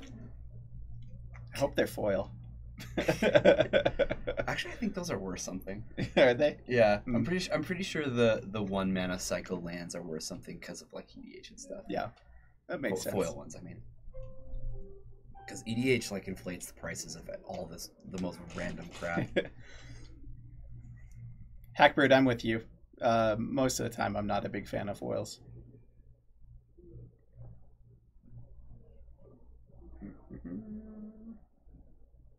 Sorry, people blew up my phone. Tisk. Yeah. All right. Well, it looks like we're gonna get pairings here. we said we wanted Bryce on feature, and he goes way ahead of you. That's Austin. I don't know if you guys haven't come into the store and just hung out for a minute. Our front end manager Austin, he is easily one of the coolest people ever, and he helps us out and keeps us informed during the tournaments. Just via just a little chat sheet that we have, and he's just awesome. Yep. Bryce on. Oh, I love it. He tells us Bryce on. He'll go Bryce on, and then he'll list the deck. So he goes Bryce on whatever he's playing. Yeah. Oh, Ben Hackbird, he switched it. Alfred playing Miracles. So it looks like. Are you serious? We're gonna watch Miracles again? And Lennon versus Christian. Christian was Malice Dredge, right? Yeah. So Lennon on Goblins. So Goblins versus Malice. Yeah, Dredge. let's watch Malice Dredge versus Goblins, and we'll have Bryce on our backup. Yeah, we'll keep Bryce on our backup. Cool. Did Bryce get a win? I don't know. Yeah, Lennon's on Goblins. This is a cool last match, though. Yeah, it's also the first match that, or like, what? No, the second match that's not been non-miracles. Oh no, Pox versus yeah. Both Pox matchups were versus miracles. That's right. So the finals, everybody expected, Manaless Dredge versus Goblins. I like walking in today. I'm pretty sure that was always going to happen. So, yeah. That's the meta. This is just the meta that comes as no surprise to any of us. Goblins being the best deck right now, and Manaless Dredge being the second best deck. This is just expected, Let's see.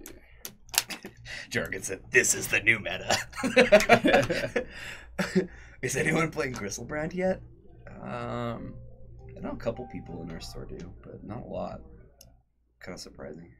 I think there's a couple Reanimator players, but we have one player who's exclusively on Reanimator, and then the people who have Sneak and Show in our store, all have other decks too, and they are not exclusive Sneak and Show players. Very true. So sometimes they bring it, sometimes they don't. Hackbert, that's kind of where I am. I'm playing kind of a Dark Depths Tin Fins hybrid. Once his baby died.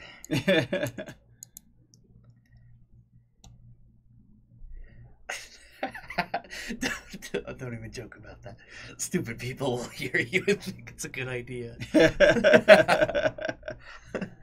Yeah, whatever you want to call it. Ice Station, Zebra. Oh, man.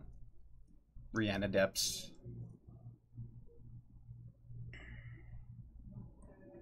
Is our camera frozen or no? It's not. No, yeah, we're good. We're just waiting. Just waiting on Maybe. people to sit down. Okay. Yeah, it looks like our table got like majorly bumped. Look at that. Yeah. Actually, I might be able to fix that. Let me see if I can fix that before we start.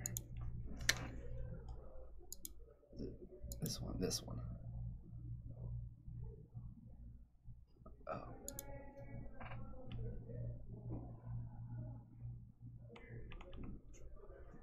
And we'll lock that.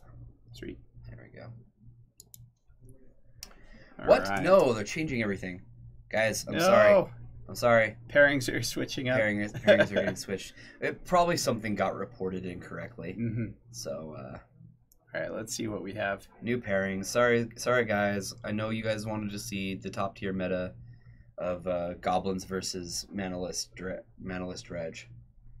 I bet that's why we lost like 10 people too. Mm. They're like goblins versus Manalist Dredge. Let's get out of here. No, that's not what's going to happen. It looks like. Maybe we just need to wait a second.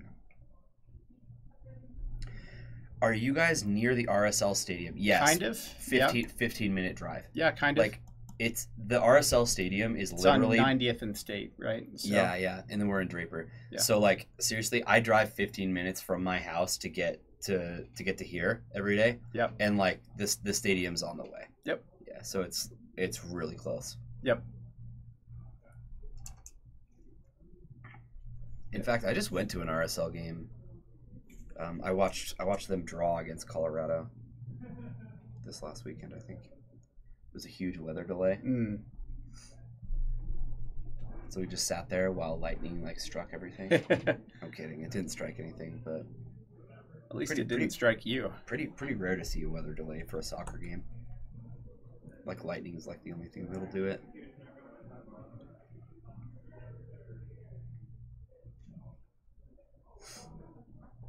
All right, here we go. All right, pairings. Jackson, so that's Miracles.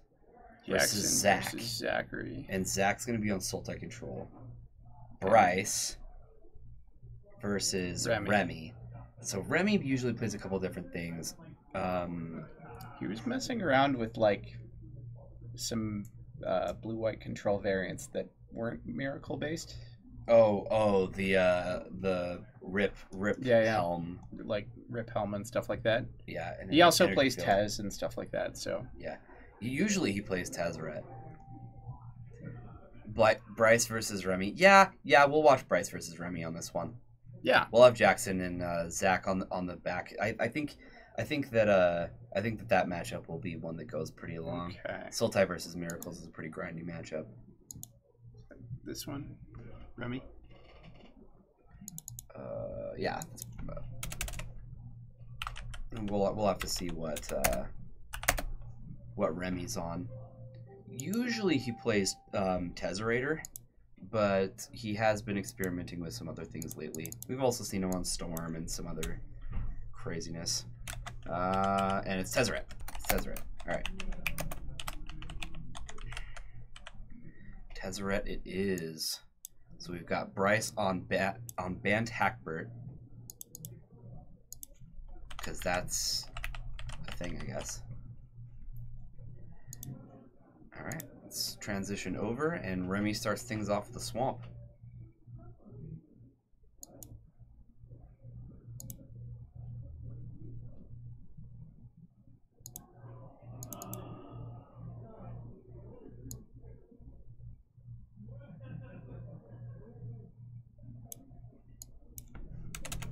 I think that's Zach, yeah.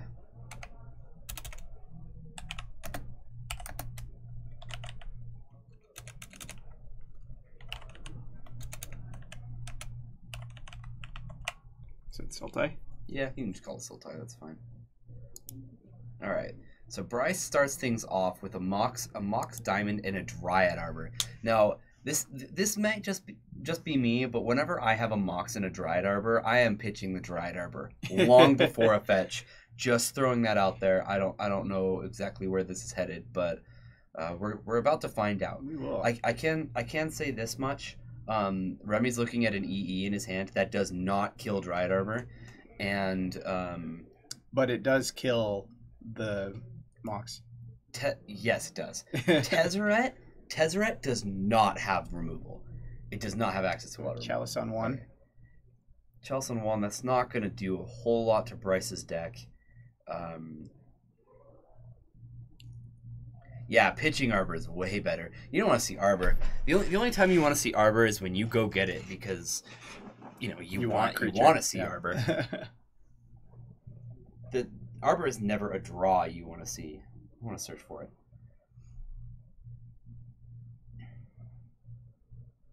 All right, what's Bryce doing next? We've got a fetch down to 19. Sorry about those life totals being a little off screen. I think it's still pretty easy to see what they are.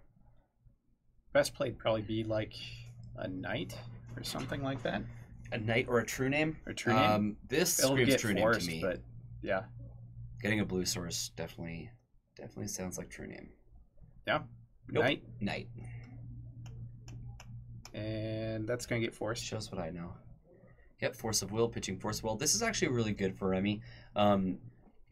You really don't want Force of Will sitting in this deck's hand because of Ensnaring Bridge. Sure. And being able to get rid of 2 forces on just off of 1 cast is like actually kind of important. And he's definitely going to be looking at Ensnaring Bridge at some point this game. I have seen him play 5-mana Tezzeret that can search out the Ensnaring Bridge. Sure. And he also has this lovely card called Transmute Artifact.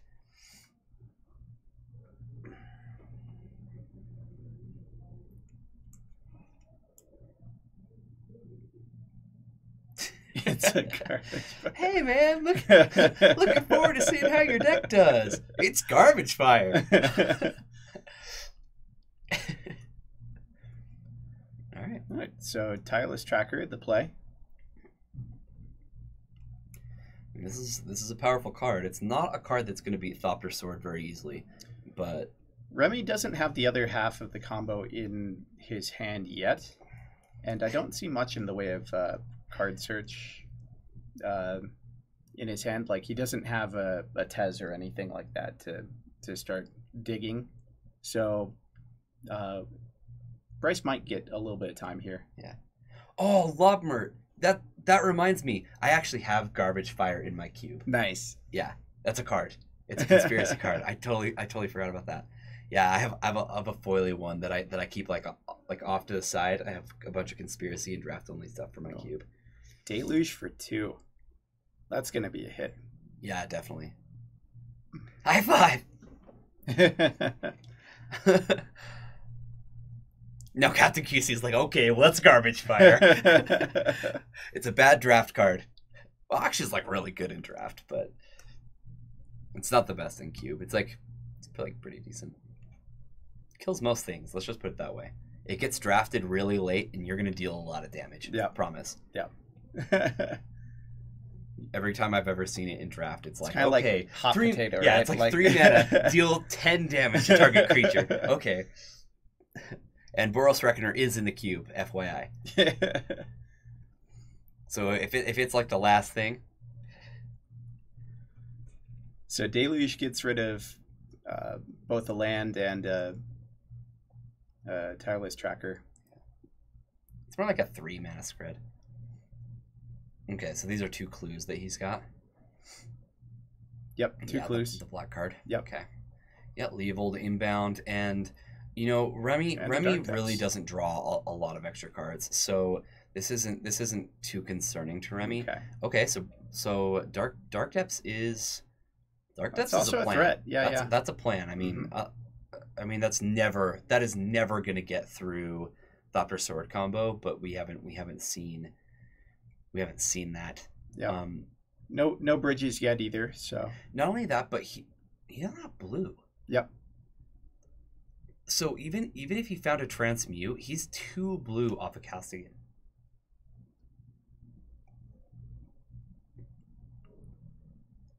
Yeah, Remy does not have the draw that he wanted.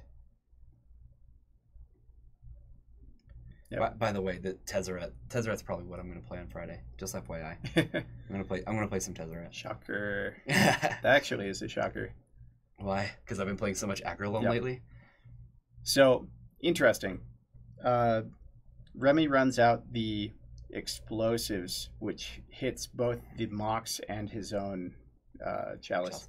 I think he realized that the Chalice is dead in this matchup. Well, not dead, not dead. Sorry. As Bryce plays a 1-drop. But like it's not wonderful, for right? sure. Like Mox Diamond decks are typically trying to push you past one, and Yep. Chalice just isn't going to look its best in a matchup like that. And so Remy found his blue source. And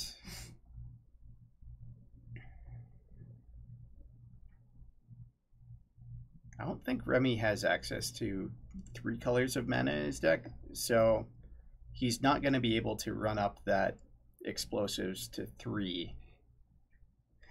Oh, yeah, I mean, I did kill the 2 clue tokens. That's right. Yeah.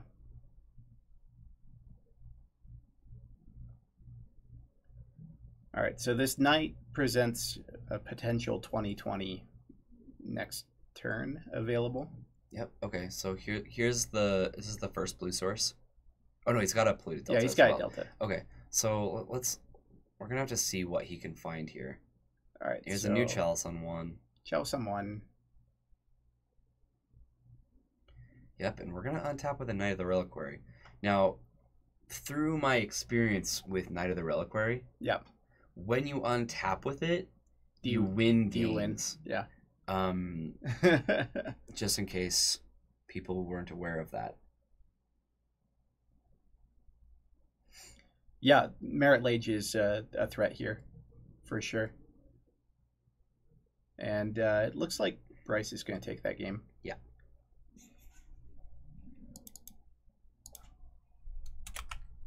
All right, pity decks can win games. Look at that. Every once in a while. Pity round or pity feature. All right, Tells us a so bunch of pity over here. Over here we've got What Brainstorm going on against a Snapcaster in play.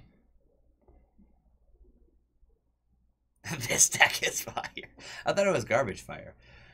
That is a type of fire. Oh yeah, I guess that's true. Good point. Once the garbage is burned, it really is just a fire now, huh? Yep. Good point. Gotta start that fire somehow.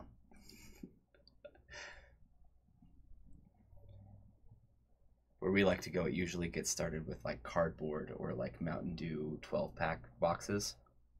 That's how fires start. Fact.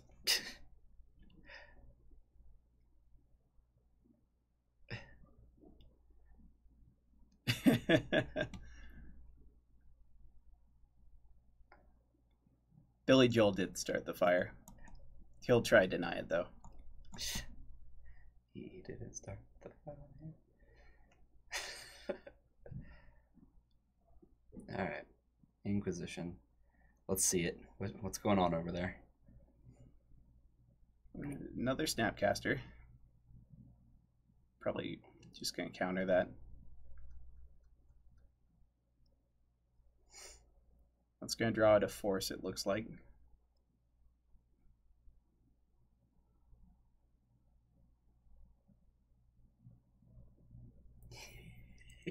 You claim that it was always burning. He likes to claim that. You shouldn't believe him though. Yeah. You gonna keep going, Hackbert?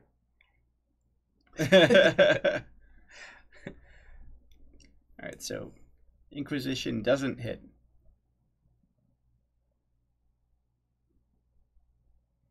Jackson in for 4. Man, those win cons though. Yeah. Those little win cons, they'll get you. Just little pesky win cons. Here comes Jace. That's gonna get forced. I think that's a pretty okay thing to force of will. Yep. Zach down to 8 though. Has his own Jace. Well, he's staring at him to Torok, right? Like, I understand that he really needs to deal with these Snapcasters somehow. Yeah, I think you need to give it another turn though. I think him's your start, right?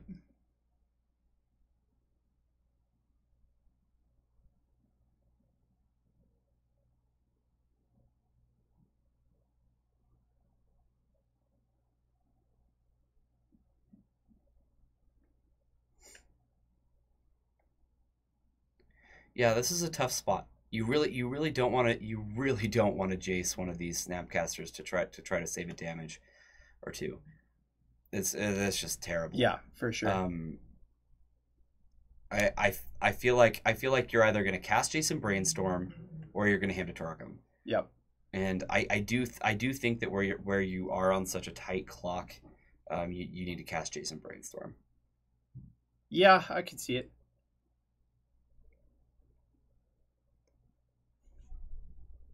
Is Zach on Shardless? No. No. No, he's not. This is just a kind of a straight Sultai control build. All right, so Jackson fetching in response to Jace. Yeah, if Jace can keep if Jackson can keep Jace off the board, then this game will end the game abruptly. would be over. So yeah. Want to jump back over to our other match real quick? Definitely, it just barely started. Yeah, we'll catch up with them a little bit later, guys. So Chalice on 1. I'll let you know who wins that first game. Yeah, so Remy keeps in the Chalices. Interesting. After seeing Mox Diamonds, I probably would have boarded them out if I were him. But wow, he just plays Underground Sea and just lets that go. Yeah. It's kind of like, it seemed like he really wanted to play that Chalice on 1, but I'm not sure how good that's going to be. Also, it looks like he has 2 Leyline of the Void in hand. That's not what you want.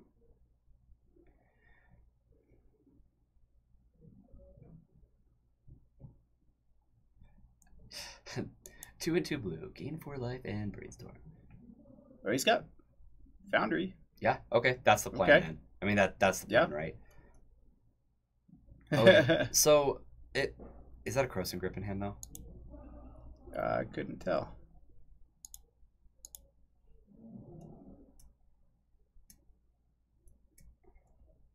Yeah, so you definitely kill the Foundry. You don't want to kill the Sword of the Meek. For sure. Sword of the Meek, it doesn't really matter where it is. Yeah. As long as Remy has an artifact in the form of that Chalice to make that happen. So we'll find out very quickly. Yeah. So if there is a Crossing Grip, I couldn't quite tell what the green card was in Bryce's hand. So I don't know.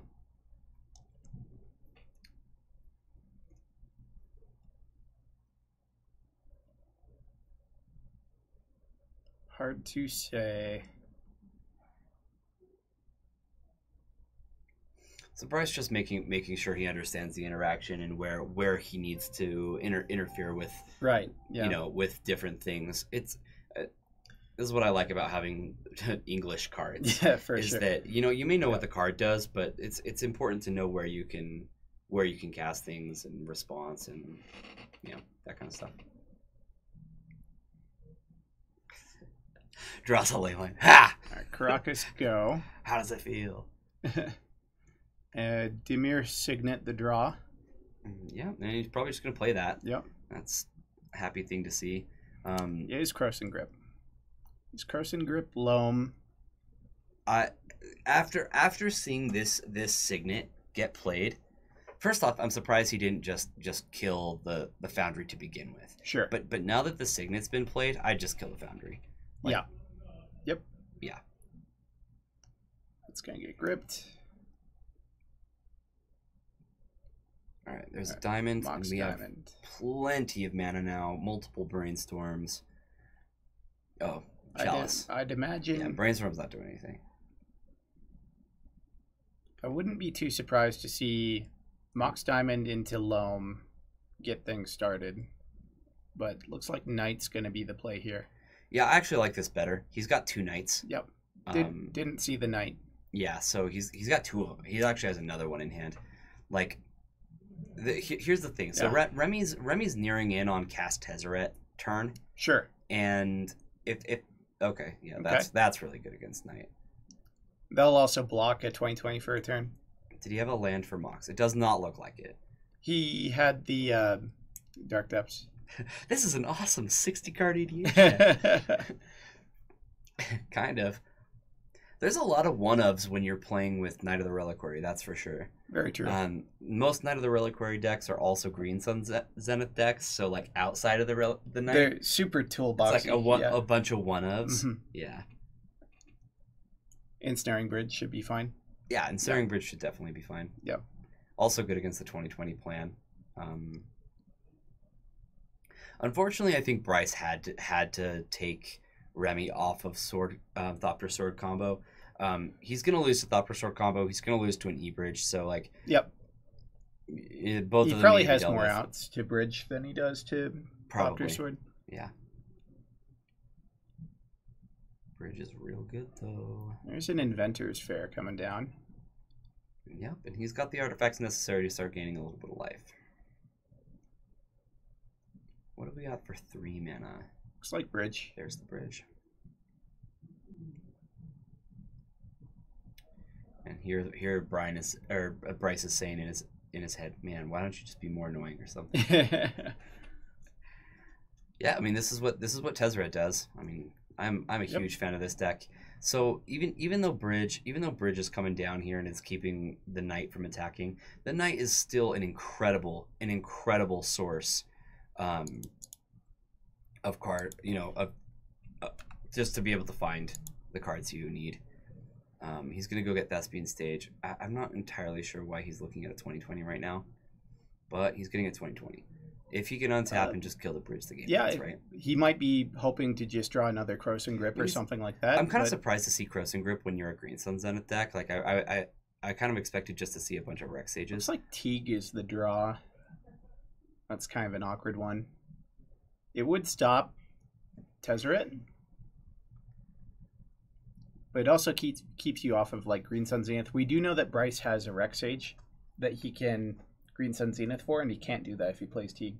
But playing Teague keeps Remy off of everything. Yeah.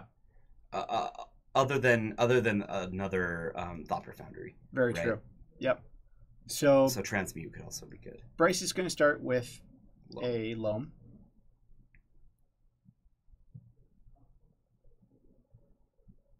And then he's going to play Teague, I would think.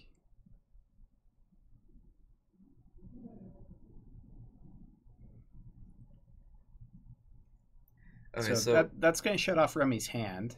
Actually, I really like casting a Loam. Oh no, don't! No, what are you doing? Attack first, Bryce. Okay, so let me explain this. Remy had 3 cards in hand, and he could have actually attacked with the Knight. Not that he wants to throw it into the Baleful Strix, but he could have, and then he played Mox Diamond, and now he has too many lands. Yeah. In the graveyard, making his Knight too big to attack. I think it's hard for Bryce to know that Remy is stuck with 3 cards in hand though, and unable to cast anything. Yeah. The only real interaction that Tezzerator's gonna have on game 1. Ooh. That's a Toxic Deluge. That's Deluge totally works. fine. Yeah. Deluge works. Deluge. I don't know why he's pointing to his Gaddock. Yeah. This is A-okay. Yeah. So if I'm Deluge was for 4, and this is gonna make the Knight a 5/5. Yeah. This is actually kind of great from Remy. He doesn't really care if the Knight is there as long as it's not able to attack. I do think that killing the Teague is the best thing. But it's certainly necessary.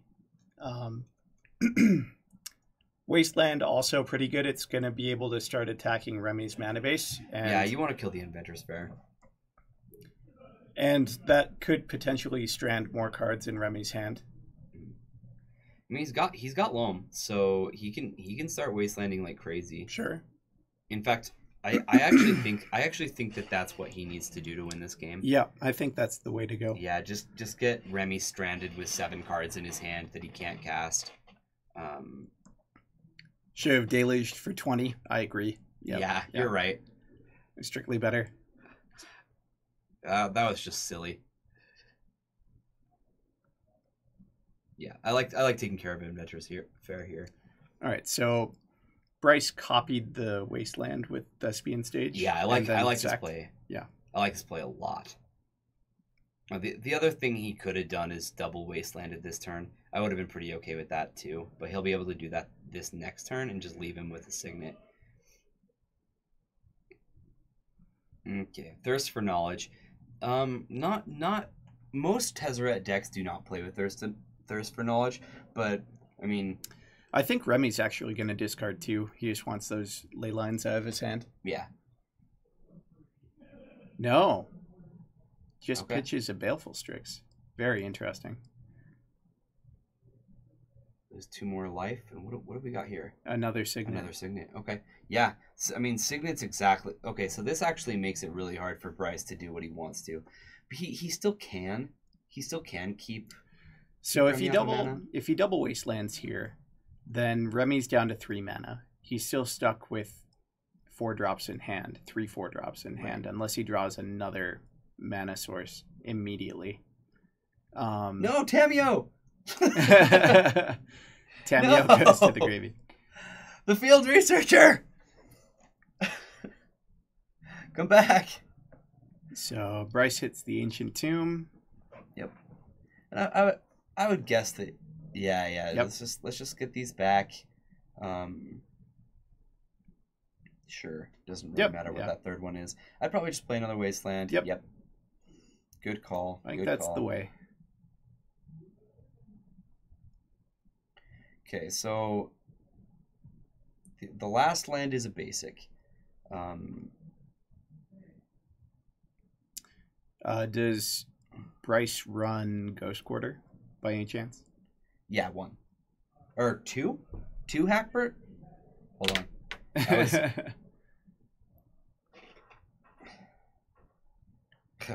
when I was on my phone earlier. Because we could, Hackbert, Ghost Quarter him out.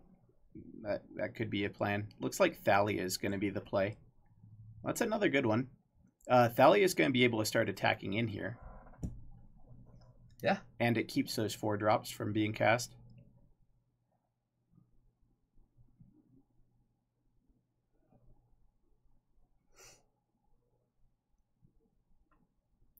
Cut the 4th Wasteland for Ghost Quarter number 2.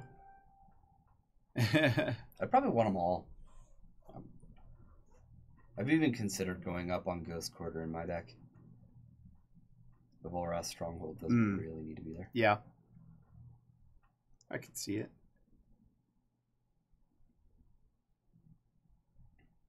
All right, so Chalice on 1, number 2.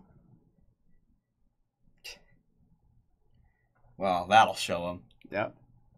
I can just play 61 cards. Oh. I had not considered that. Good call. All You right. can do that. That's what That's- Hackbert said. Hackbert, that's a thing you can do. Oh, no. I think I need to call a judge. Unfortunately, we're not on the tournament floor, so we can't call a judge. Wait, Captain QC's a judge, right? Captain QC! Are we allowed to play with 61 cards? Hackbert said we could. All right, so this is a great spot for Dryad Arbor. Just going to increase that clock just a little bit. Thalia doing a good job of keeping these 4 drops at bay still. Yeah, definitely. And where's that Rex Sage? Where is that Rex Sage? Rex Bryce? Sage should be game. Green Sun or Rex Sage. Imagine if those signets were talisman. Yeah, it'd be awful. Yeah. Talisman have their use sometimes, but typically you'd rather than be a That signet. can't be cast, can it? What card? Tez. Did he pay 4 for it? That's what it looks like.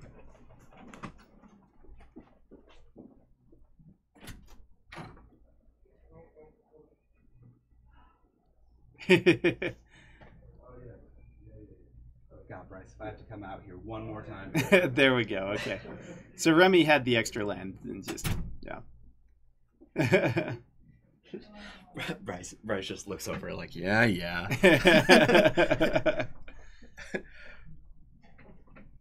All right, so Tezzeret inbound. If you guys didn't know, Tezzeret's insane, and the card is just... There's a reason there's a whole deck that revolves around it. It wins games. That's going to make... Staring Bridge is really good with it. One of the chalices into a 5/5. That is strange to me. Well, it's just trying to stop the beatdown, I think. Like... Just stopping the Thalia? Yeah. He Thalia plus he still has like over. 3 cards in hand? Okay.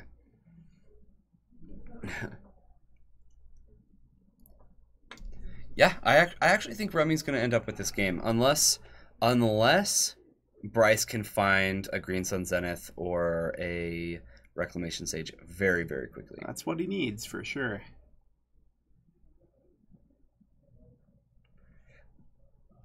Tezzeret's the best Planeswalker.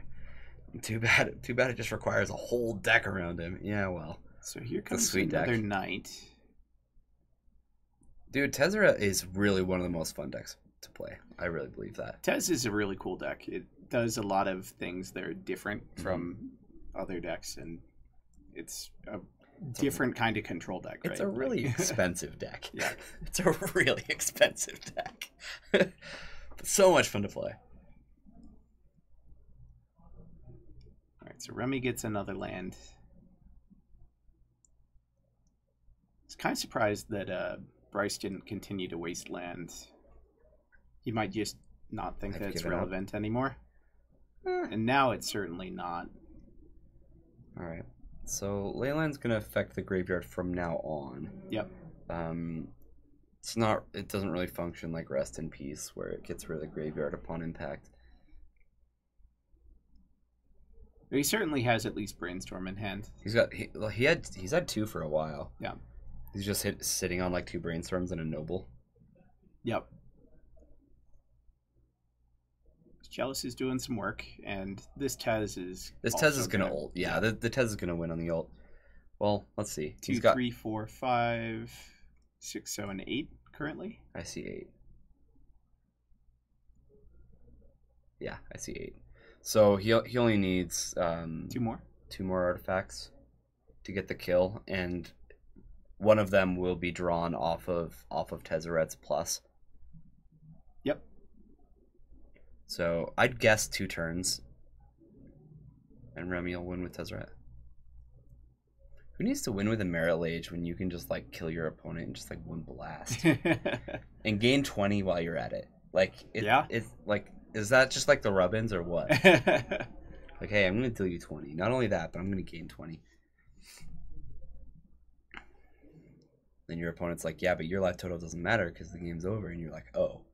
But it does. It matters. Oh. Is that what you think?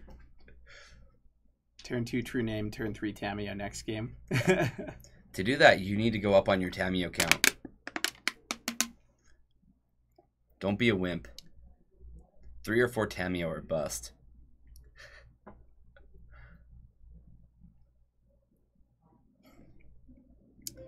Remy does have to be slightly mindful of the potential. If he has exactly 10 artifacts in play, the Knight of the Reliquary could fetch up a card to kill the artifact land. Oh, that's a really good point. Dude, I would have missed that. I'm dead serious. I probably would have missed that.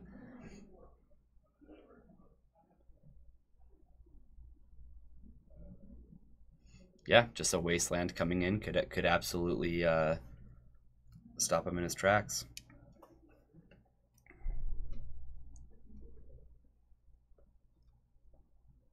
Yeah, Rite of Consumption would be cute.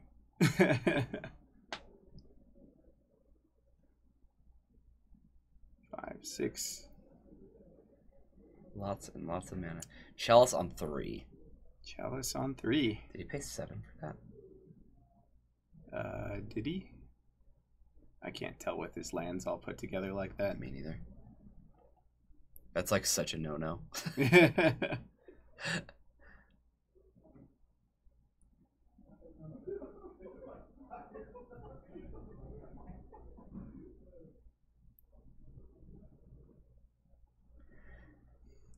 Yeah, I don't think I've ever played against Tezzeret on MTGO. Maybe once. I don't know. I think I played against it once.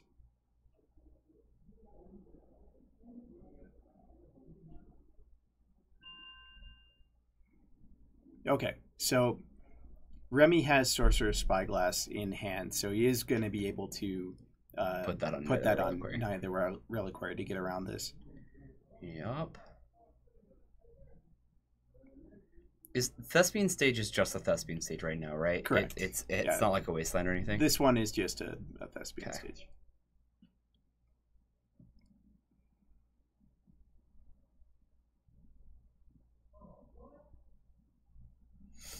JUL set's been on Rip Energy Field. It's a cool deck. I don't think it's great though. I think I've only lost to it like once. So Spyglass is going to be the play. All right, what you got, Bryce? Show us those 1 mana spells. One, two, three, maybe four, Chalice five, actually six, was really 8, good. 9, 10. So if he does this, then do you name Wasteland? Yeah, if he Well, you see what he gets, right? Hold on. Like 1, 2, 3, 4, 5, 6, 7, 8, 9. I guess you don't need to play one more artifact. I mean, he can just wait a turn, right? But naming Wasteland's probably pretty good. He keeps missing. Yeah, he keeps missing Thalia. I'm not going to correct it, though. This game's about over. If he tapped out completely, then I'd go correct it. I definitely have Helm Leyline in my board for Tezzeret. Definitely.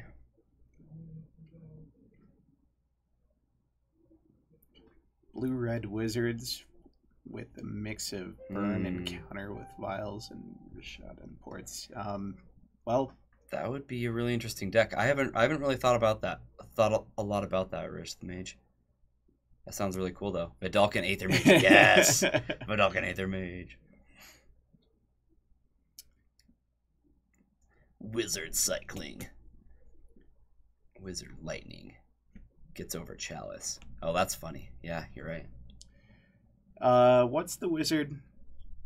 There's a wizard that deals 1 damage to each creature your opponent controls whenever you play a instant or sorcery spell. Definitely don't. Probably play something like that. Yeah. All right, so that's going to be the game. And it looks like we'll go to a game 3. Remy picking it up. Tearing them down. Alright, let's take a look at our backup match, see if anything's still going on. Of course there is. 12 minutes left and we got 2 game 3s, I'm sure. True Name battling a Gideon and friends. The loyalist of Night Allies. Oh, yeah, Hackbert's saying Staticaster is just better. Staticaster's a wizard? Yeah, probably. If Staticaster is a wizard, yeah, you should probably run that. The other card does attack, though. My knowledge of what's a wizard and what's not is not as good as I'd like it to be. Yeah.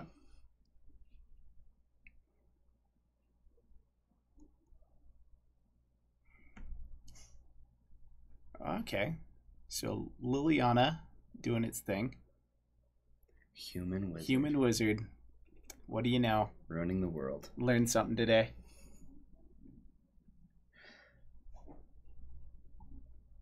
I definitely don't think the wizard deck has been looked at nearly enough in Legacy.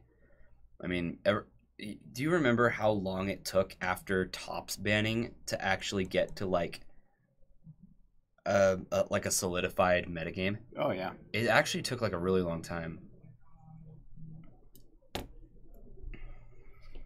It wouldn't surprise me if it was similar here. Just there's a lot of things that just haven't been looked at. What's like the curse catcher wizard? Is it like Sage of Epityr or something like that? I definitely do not know Like, the name, I don't know. but yeah. Yeah, you can play some cards. Yeah, I mean, Snapcaster's a wizard, right? Dominaria gave us a couple of really cool things. Yeah, Snapcaster's a mage. Or a wizard, I mean. Snapcaster is a mage. Yes, he Because is. his name is Snapcaster Mage. Yes. Nice, Kyre. Good wordsing. All right. Well, it looks like opening hands are being drawn. Pretty quick sideboarding, so we're gonna switch back over. And it really looked like that game was gonna go to Zach. Yeah, it really did. All right, we got a turn one noble hierarch, so we're gonna dodge the Getting under that chalice. yeah, dodge the chalice. So something about Remy is he plays Mox Opal in his builds. This is not normal for Tezzeret decks. Not that it's a bad card, but it's very, very rarely active early, and we're definitely seeing that now. Do you see a couple transmute artifacts in hand for Remy? It's probably the plan. Yeah. Yeah. It's an easy artifact to get rid of for transmute. Man, transmute artifact. That's a card. Nice card. That's a real card. Hackbird's in on the true name for turn 2. True name. True name. He wants it to happen so bad. Yep. He wants it. It's risky not being Grixis. Grixis is definitely a good deck right now. It's really not all that different from 4-color. I'm surprised it even took us this long to realize that Grixis is a decent deck. Yeah, I'm not surprised. I think a lot of people went away from it for just to see what the other decks were, and now they've kind of decided that it's okay. Damn you. Nope, no true name. And he played a Thalia, so definitely not Tamio. Sorry. I'm sorry, Hackbert. Bryce just doesn't know how to live your legacy. So Remy plays Signet, passes back.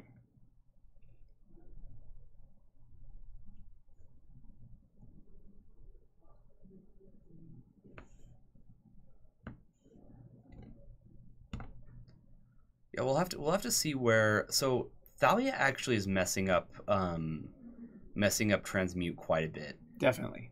Having to pay the double blue, and then 1 extra plus the mana cost between the artifact that you sack and the one that you're getting. That's a lot of mana. And he still does not have Metalcraft. He's like, look, Remy, Ghost Quarter. I have a Ghost Quarter. Look at this nice Ghost Quarter I got. Do I Ghost Quarter the underground, or do I Ghost Quarter the City of Traders? Oh, you hit the city all day. All day hit the city. I think I'll attack for 3. Yeah, that's a good plan. I like that plan. Bryce is thinking long and hard. He's like, If he has a Gaddock here, that could be... Gaddock would be really good. He's tapping 2 mana. It's either going to be a 1 mana non-creature or a 2 mana creature.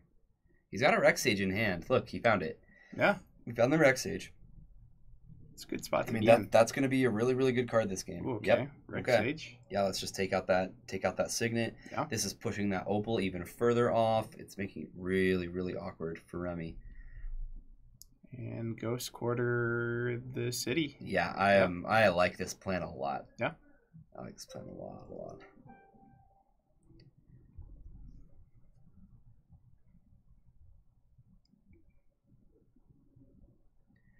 Opal's just a dead card. Yeah, only when you play a land is the city trigger. Yeah. Yes.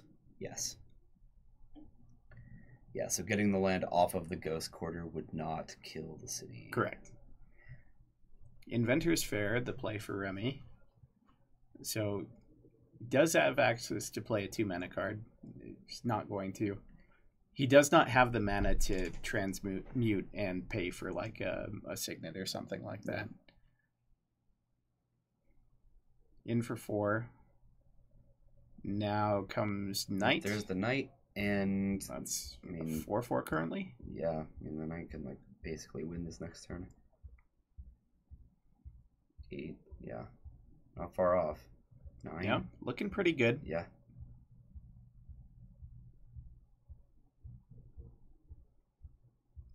Can we change the name from Bant Hackbert to Garbage Fire? Ooh. All right, so Yep. So he's activating an Ancient Tomb, and Toxic Deluge, and it has to be for at least 5. 5. Yep. So Deluge for 5 will clear the board. Wow. Remy goes to 5. Yeah, I think this was worth it for Remy. He has to. He was basically gonna lose. Like if he had waited one turn, that Toxic. I think Bryce just drew a true name though. Oh yeah, that's. And he's got Croson Grip in hand, Yeah. so we'll see how this goes. So Bryce is going to play a true name. I think a True Name's a pretty good card right now. Just a hunch. QC thinks that this deck looks way too much like Maverick at the moment.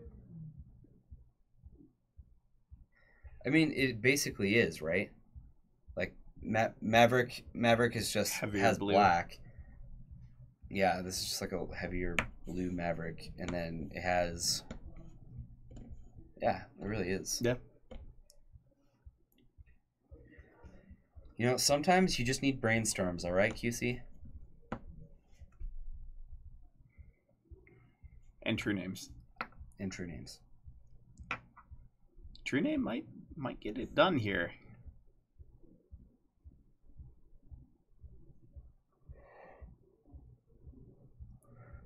Or is it Bladeless Band Blade? Definitely So, not that. 2 transmutes, a Padim, and I'm not sure what the other card is in Remy's hand. Even Game. Nope. Oh, Thirst for Knowledge. Thirst. Okay. We gotta find something. We Yeah. gotta find something to like. The thing was there, even if Remy were to transmute up like an Ensnaring Bridge, there's 2 problems with that. One is he would still have enough cards in hand that he dies to True Name. And secondly, we already know that Bryce has the Croson Grip. So, Right. he needs... Yeah, real Peaches. That Bryce actually does his own altars. Yep. So all of the altars that are done in his deck were all done by him. They're actually really cool. Yep. Bryce does some amazing altars, and you should definitely check out his Facebook page. Facebook page. Yeah. Felt Altars. Felt altars. He's actually like really good at foil altars as well. Oh yeah. I think his foils are really good. Mm-hmm. The blade's in the heart of the cards. Beautiful. So we see a Thopter Foundry, but Remy just gonna pass here. All right, down So- to 2. I guess Remy's looking for some kind of sack effect in his deck. Like, I don't know. Sadison, thank you so much for the follow. Saida-san, thank you. I suppose if he gets to untap next turn, he can Thopter Sword a little bit. I've seen him with Liliana of the Veil in his sideboard before. Yeah. That doesn't necessarily mean it's in there now, or that he, Right. he's going to draw it or anything. But that would be an okay option until a creature's played, which is going to be now. Ooh. Yeah, this Green this Sun got for a Teague. 2. It's Get a Teague. 100% Teague.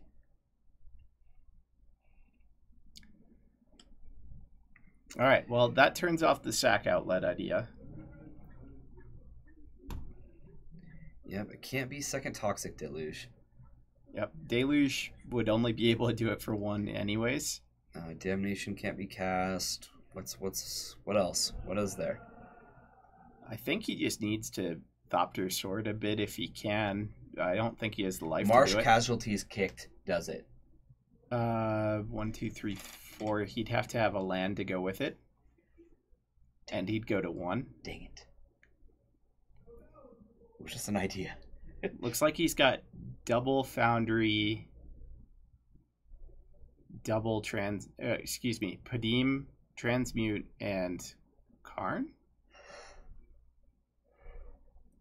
Can't tell what that mill card is. Yeah, none of those are very relevant. If I had to guess, Remy's just dead here. Yeah, Tomb's turned off. I mean, you can... Yep. Yeah, I mean, you can still fetch, but... Yep. So Bryce is going to take it. There you go. Yep. There you go, Hackbird. You happy? You happy now? All right, so let's see. We'll head back over here. So we've got a Back to Basics in play. Oh, boy. We've got Entreat being an to be cast. Owl beating down for 1. We've got an Abrupt Decay in Zach's hand. I can't tell if that Pithing Needle's in the graveyard or in play, but... When Bryce wins, we all lose. Can we get that put on t-shirts? Instead of Deathrite Shaman or Luck Skill Deathrite, can we do when Bryce wins, we all lose? No more Deathrite, so now it's just Luck and Skill. No, I still need Deathrite.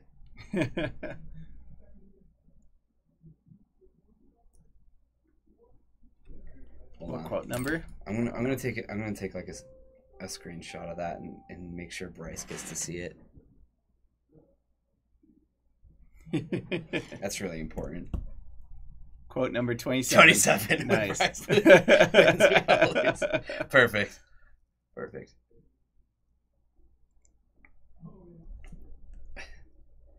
That one's even better. I like that one better.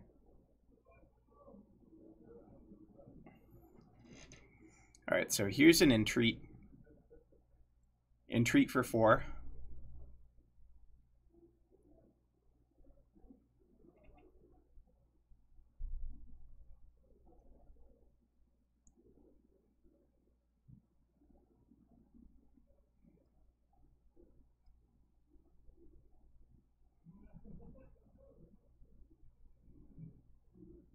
And Zach might be able to play a Jace here, bounce one of the tokens, and then possibly gain 4 life off of one of the tokens, killing Jace, block another one, and Jackson's down to 2 tokens, and find some other answer.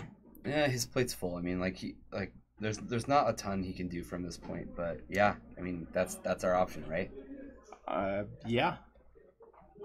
Scott Snapcaster. So he's just gonna pass the turn. Looks like he's gonna take 12. Trade with the bird.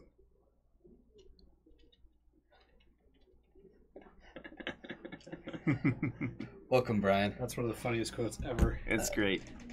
You gonna hang out with us for the last little stretch? Oh, sure. This is the last You can grab a chair if last you'd like. game. Yeah, I will. So it's kind of cool. I was talking to Jackson when I was playing against him. He's from Portland. Came to Utah about 6 weeks ago. He's doing his residency here. Awesome. But he's like just hoping beyond hope that there's a legacy scene, and he shows up in Utah and there's totally a legacy scene. Yep. Oh yeah. Awesome. But he's a very competent player, but he had no idea what food chain was to begin with.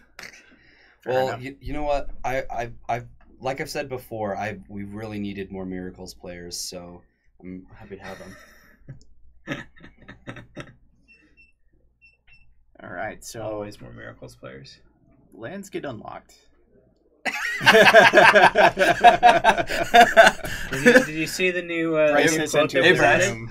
I sent it to him. Ladies and gentlemen, Bryce has entered the room. How many mistakes did I make, guys? All All of them? Did I make all the mistakes? I never had to go out of the room except for when you were on the table. I love how you came out and you opened the door and just went. You like noticed and I was like, thank you. Food chain, you mean McDonald's? Maybe that's what I'm going to name my deck now. It's called McDonald's. It's KFC. Who's that? Pretend isn't good because more players are in Miracles. It's just less miserable. Oh. You so I'm right. still just gonna play Agrilum and Tezzeret and Nyxfit.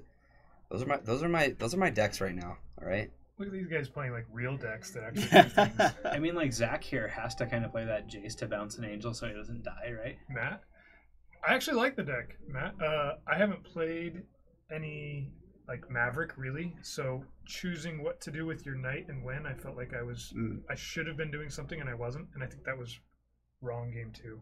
I should have been like aggressively wastelanding or something, right? And I was just kind of sitting around.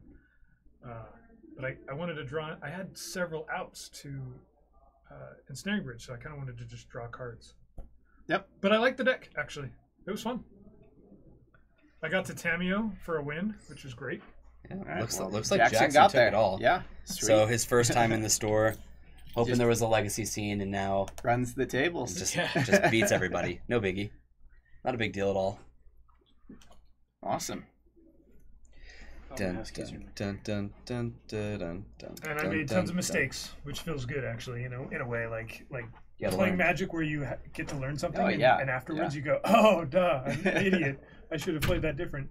It's fun to play Magic when you're doing something a little differently, For sure. Yeah. I guess.